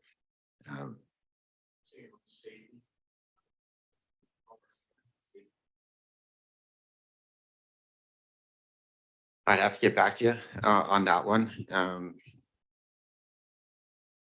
Yeah, and I guess the only way to do that would be accidents or not accidents.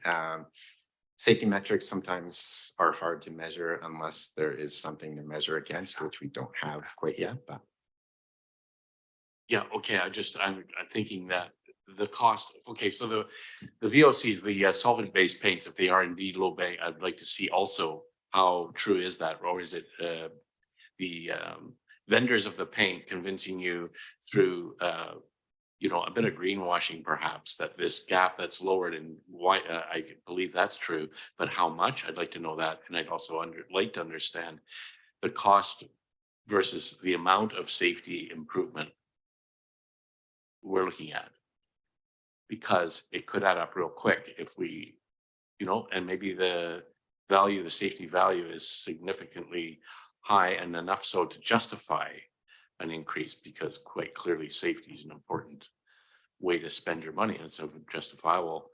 But if so, I don't know how you do it. Obviously, I think it must be a tricky thing, but those are my two areas of interest: the environmental benefit of the VO or of the water base, and how if the VOC contained solvent paints are not all that much different in the environmental standard to the water base, it seems to me it makes sense to use them again, especially since it was an ice storm in Texas that caused us to even pretend that was an environmental reason we switched in the first place, which, to be honest, as a citizen here, I thought that's what was going on, that it was for environmental improvement. So it's really as interesting to hear that it was indeed a supply issue, first and foremost, with the side benefit. Anyway, that's a comment part. Thank you. No, thank you. Yeah, for many it was, but the big push was an environmental push for sure. That's not to be lost. They do just some quick numbers for you. Low VOC is in the report is classed as 150 grams per liter of VOCs. Below that, a lot of what I looked at, water-based paints were hovering around 100 or below. The current solvent-based paint that we currently have at Colin Public Works right now is yellow solvent-based paint, and it's measured at less than 115 grams a liter. So we are getting closer. I just wanted to say thank you, Tanner, for that wholesome report. And I just wanted to move the recommendation when ready. Councillor Day? Thank you. I'm quite happy with the recommendation.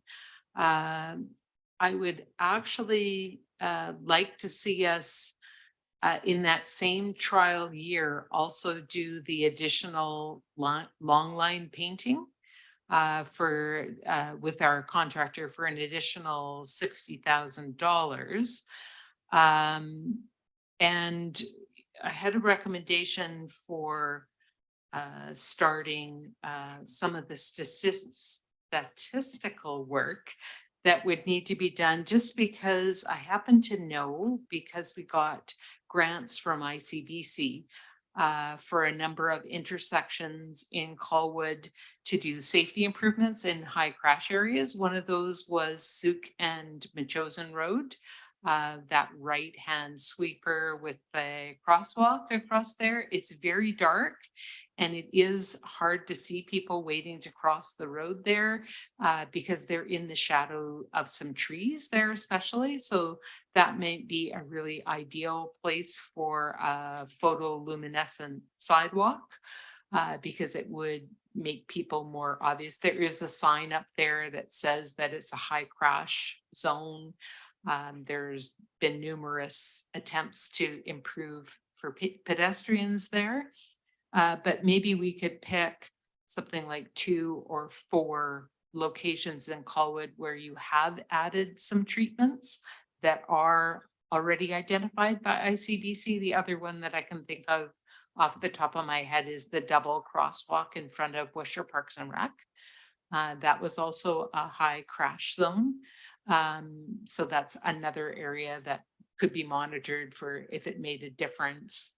I don't know what other areas you might identify, but maybe by focusing on 3 or 4 places, it would be easier to look at that statistical data on whether it made a difference. And I'm prepared to make a motion or second Councillor Jordison's motion and add another one afterwards, whatever the room would prefer. Just have a couple questions for you. So as far as the using the solvent-based and the water-based paints, is there a difference in longevity of the two? Like, does a solvent-based paint last a little longer than a water-based one? Is there, is that a, do you find that in your experience? Yeah, thank you for the question. I spent a lot of time scouring other municipalities to answer that same question. It does seem to be the preference for longevity, to move away from the water-based for that reason. Why that is, not sure. Using it myself, it seems almost a thinner product. There are some things in there that are taken out, and whether it's the chemicals that was making it harder, not too sure. But yeah, there is a longevity piece from what I took from the other municipalities is why they were pulling back away from it. Okay, so I guess where I was just trying to determine, your report's really good. It's got all the information there, but what I was just trying to understand is that some of your recommendations involve capital costs, some of them don't. Like the baseline is, let's just paint twice a year. It's going to cost us 120,000 a year. We know that, okay?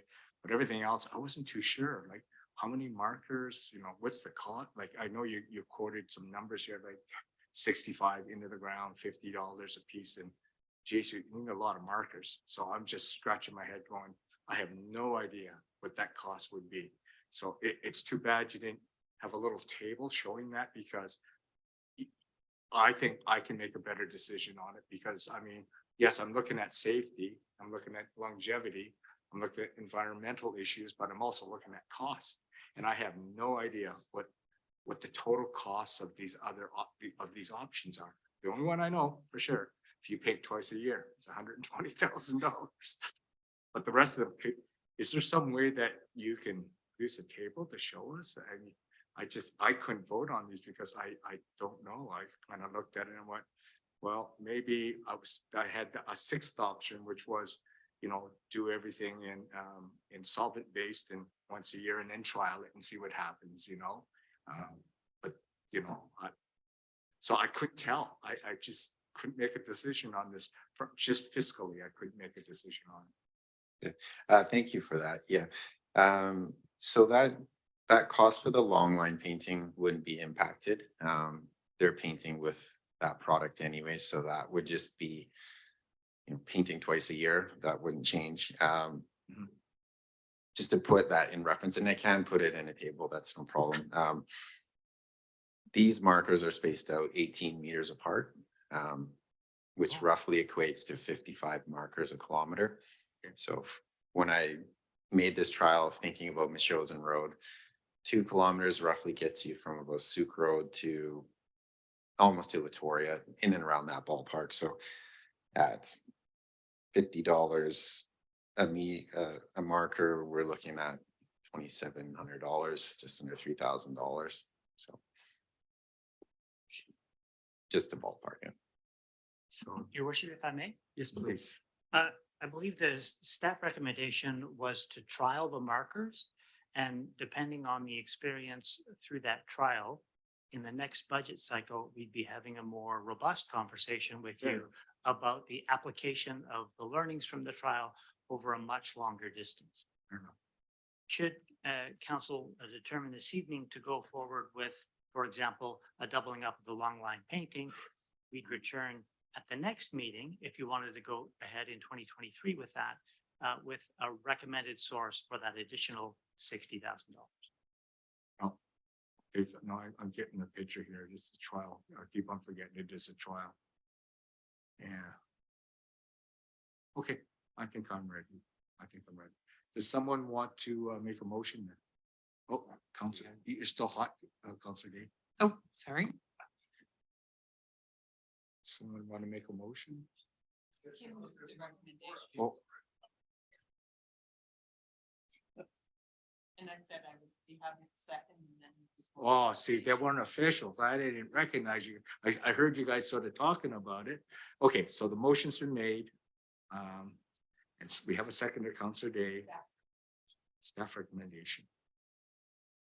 Discussion on the motion. Seeing none, I'll call the question. All those in favor? Any opposed? Motion carried, unanimous. Thank you. Thanks a lot. I want to get this moving, see if that's okay. Okay, sure. Go ahead.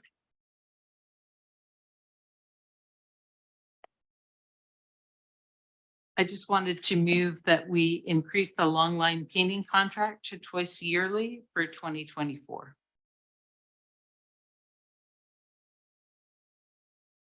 Okay, do I have a seconder? No. Okay, it's fine. Okay, you're again, Tanner. Yeah, so sorry, I'll try and keep this one brief. We have been through a lot of Luminescent this. paint. So the investigation into this one originally came in an email from Councillor Jordison in February to investigate photoluminescent paints. Much more extensive in Europe, trial in Australia. Canada, Quebec is the only place that I could find in Canada trialing the product at this time. They've had a product trial going on since 2021 with reports after 2 years of positives saying that it hasn't lost any of its photoluminescence. That was coming from them. So not a lot of evidence or trials being done in Canada other than that one. So I'm happy to answer any questions you have on the paint itself or the product or where we want to trial it or how much. Okay, great, thank you. I'll have the first question this time. Is it red phosphorus they're using? It's the old red phosphorus paint. It's not actually red, but it's called red phosphorus. It's because they say they're non-toxic. So I'm assuming that's what it is. It's what you use at airports. It is used in airports. I'm not familiar with red phosphorus. When I looked through how it's made, it's not mentioned. So that yellow phosphorus is very toxic. Even red phosphorus, they tell you it's non-toxic, right? And the problem is that you have to dispose it as if it's hazardous material. So Oh, it's kind of strange. I have read through what this is made of, and it does not say that. It's the same as our regular paint, and it's comparable to our solvent-based paint that we're using now. So happy to share more information. Okay, it's good. That's all I had. Councillor Grove. Thank you, Mr. Mayor. I'll forgive you for stealing. No. The question I have, okay, so this phosphor, it sounds great, right? It sounds like a really cool idea, but my concern is that in winter it's called dark at 5. You apply it in places that are not lit. Otherwise, that presumably, because it's not needed. And on a dark winter's day, is the luminescence charged enough to survive? If it is for 10 hours, it's dark at 5. That means by 3 a.m. it's not working anymore. If it survives 10 hours, so the morning rush, when you need it the most, it's not doing anything there for you anyhow. That's my concern. I think a trial is a great idea for any idea that's going to, again, improve safety. It's a question of the cost benefit. Again, the value of safety and the dollar value against it. If there's a metric out there that you can find that shows you some of that somewhere in all of this stuff, I would be thrilled to see it. But that's a side element, perhaps. But I would support a study if it wasn't too expensive. Of course, the cost would be needed to be considered. Thank you. Okay, thank you very much. Great point, Councillor Grove. Councillor Jensen. Yeah, thank you. I think I heard Councillor Grove move the recommendation, which was to do a trial. So I'm happy to second that motion. I thought I heard that in there somewhere. Thank you, your worship, and I do see that it had some minor costings at the bottom there to obtain a pail of paint. Is that right? Yeah. The cost implications of this paint is significant comparatively to what we normally use. So that's why the trial would be the decision on how much we'd want to partake in. Gotcha. Well, I see the, I mean, I don't have any scope or scale as far as how many little stick people you can print out with a pail here. So, I will, maybe just leave that to, your good sense there, in the sense that, it's a trial, so I'm sure it's a small purchase. Thank you. Thank you very much. Councillor Jordison. Discussion on the motion. Yeah. Tanner, thank you. I think when I kind of brought this idea forward, it was just to look into and check it out, which I appreciate you have done. I think my thought was that it would be something that we would trial on like an arterial road or something with, you know, that it has light and stuff on it all the time and that sort of thing. So I'm happy to do a small trial as well. Thank you. Councillor Olson. Councillor Olson. Sorry, I think Dean pushed my button there, but since it's on, I'm just looking at this and maybe I'm reading it wrong, but it says $29.50 per pail, plus or minus $750 to ship to UPS for Montreal. Is that accurate? That's not a typo. Like that's the cost of this trial paint. So that gets you $29.50 gets you 20 liters of paint. And so that just seems like a lot. So sorry. Yeah. No, that's the cost implications are definitely an anomaly. They're different, much different. Just to give you a reasonable idea, we did talk about this before the meeting. If we decided to trial $15,000, that would ship 80 liters of paint plus shipping. And to put that in perspective, that could be, you know, one small crosswalk, 10 to 12 decorative symbols in a connectivity pathway, symbols along Painter Road with all the bicycling symbols on Painter. I think, you know, you could utilize the paint for those symbols. Or I was thinking in terms of safety, as you go down Ocean Boulevard and there's a series of block blocks before you get down the corner, or as you're going down Hyde Drive and there's a dark corner and then the Allendale district is below. So if you wanted to incorporate something like that in the trial, that would probably do you about 20 lock blocks and then these various other things. But you're not wrong that 10 hours in the dark nights does not maybe get you quite there. So yeah. It says right here too, it gets you 250 meters. So approximately. Or with that one pail for $29.50 get you 250 meters. So to me, I think it's irresponsible to do that. Yeah. Thank you. And the other issue too is that I would before you even purchase this, I'd certainly like you to run this through the environmental committee just to make sure. Yeah. Oh, sorry, Councillor Day. Thank you. I just wanted to be clear that I think it's really great that we've considered this, but the price is hard to swallow. And I would say that for that same amount of money, we'd be better off to put that money towards signalized crossings on the crosswalks, flashing lights that are powered by solar panel. There's other things that I think when we get looking at our service review, we may prioritize better.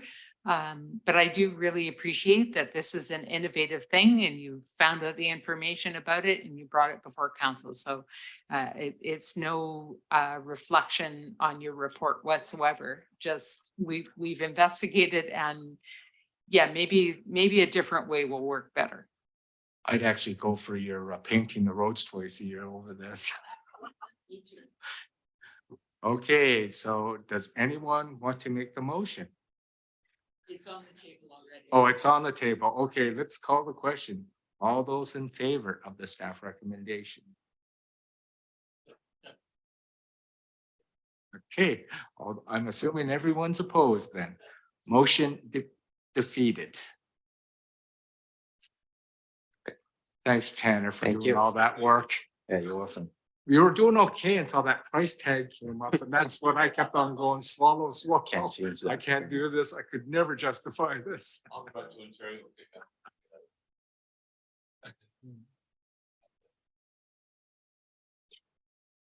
Okay, wow.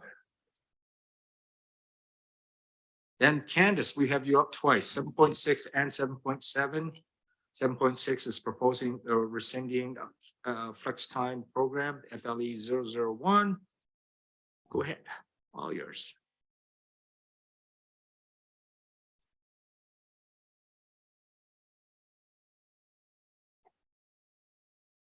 Hello, good evening.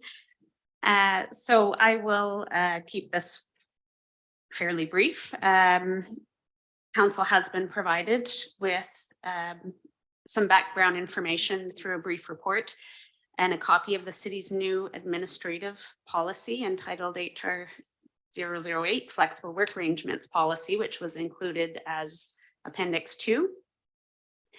The new administrative policy essentially maintains the core intent of the 2009 adopted council policy FLE 001 Flex Time Program, which is attached as Appendix 1.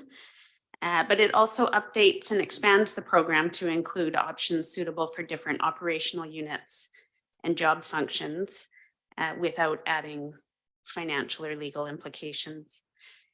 So given the approval of and implementation of the new administrative policy, council is asked to consider the information provided and whether it wishes to direct administration to return with a recommendation to rescind the council policy in Appendix 1, or provide other direction through the selection of other options that are also listed within the report.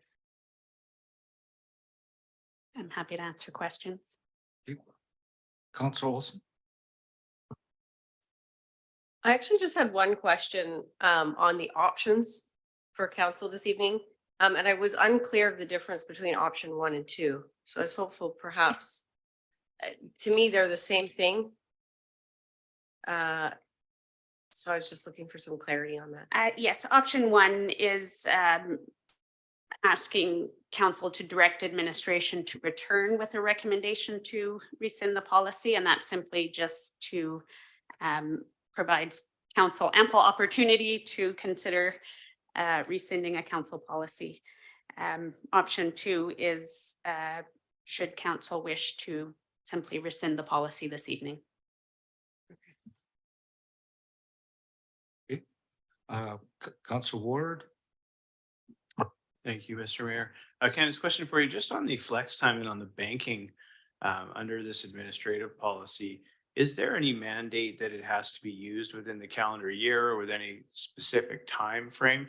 My only concern is just liability with excessive flex time, and then an employee, for example, decides to exit the organization and is owed, a significant amount of back pay, that kind of thing. So I don't know if that's addressed in the policy or not. It is actually. There is a cap on the bank where employees aren't permitted to bank more than 10 hours. So okay, so it is the 10 hours. Yeah, so okay. the idea is to encourage regular use of The way I bank read it, I flex wasn't days. certain if they could, it wasn't mandatory take it at 10 hours or if it was at 10 hours you have it. So that's great. That answers that. Yes, and that actually is consistent with the previous council policy or the current council policy from Okay, great. 2009 as well. Thank you. Okay, Councilor Day. Thank you. I'd like to move option 2 that we rescind FLE 001 tonight. Jordison seconds. Discussion. Question. All those in favor? Any opposed? Carried unanimously. Motion carried. You're on again, Candace. Compensation philosophy. Thank you. So a compensation philosophy is an important guiding policy document for the city as an employer. It helps to determine externally where we position ourselves amongst our comparator and competitor organizations, as well as to inform our internal compensation decisions to ensure we maintain fair, equitable, and transparent pay frameworks for all our employee groups. So in follow-up to past consultation and direction and work completed by administration as set out within the 2019 to 2022 strategic plan, which has been summarized in the report provided to you. Administration is providing council with the City of Colwood's first compensation philosophy included as Appendix 1 and a recommendation that council approve the City of Colwood compensation philosophy. Okay. Questions? You're still hot, Councillor Day. Any questions? Oh, Councillor Jordison. I just had one question about the, this is similar to what I'm used to at work, is the maximum 115% range. So when you put out expressions of interest for people to apply for positions and whatnot, will your compensation level list to the highest, to the 115, or will, like, how will that work? Like if you, I don't even know if you list your salaries when you go out for, to ask people to apply for positions, but that's what, yeah, would you go up to, would you list that, or how would you? Yes, and so that generally refers to exempt positions because our unionized positions have prescribed rates. And with the upcoming pay transparency legislation, employers will be required to post salary ranges. I think with that, we have some consideration internally in how we'll do that in terms of recruitment range will normally be from the midpoint, or sorry, from the minimum to the midpoint. Once we have a little more information on what the legislative requirements are on reporting, I think we can make that decision. Yeah, okay, so then you would just, so the maximum range, I guess is all budget dependent and that sort of thing. It's also a tool that you can use to attract some, potential employees. Yeah, okay, thank you. Just, I didn't look at this detail. What's our comp range? Is it 80 to 120 or 85 to 115? 85 to 115. Thank you. Okay, seeing no other questions. Call the vote, or no, re-motion. Yeah, there we go. Councillor Jensen, seconder. Councillor Grove. All in favor? Any opposed? Unanimous, motion carried. Thank you very much. Thank you. Next time you're gonna have to get yourself first on the agenda. I do notice that you get, you're being treated like a second-class citizen, you know that, eh? Okay, bylaws. Bylaw number 1990, Parks Development Cost Charge, third reading as amended. Mover and a seconder, please. Okay, Grove and Ward. Discussion? All in favor? Any opposed? Unanimous, motion carried. 8.2, bylaw 1979-01, financial plan amendment adoption. Mover, please. Grove, Day, and discussion. Yeah, you sat here all night, so you've got to. She doesn't need to speak. just a happy Okay. All those in favor? Any opposed? Motion carried, unanimous. Sewer location area service engagement amendment bylaws adoption. Bylaw number 1994, 1997, and 1998. A mover and a seconder, please. Ward and Olson. Discussion. All those in favor? Any opposed? Seeing none, unanimous, motion carried. Adoption. Adjourn the meeting. Day and Grove, yes. All in favor? Thank you very much.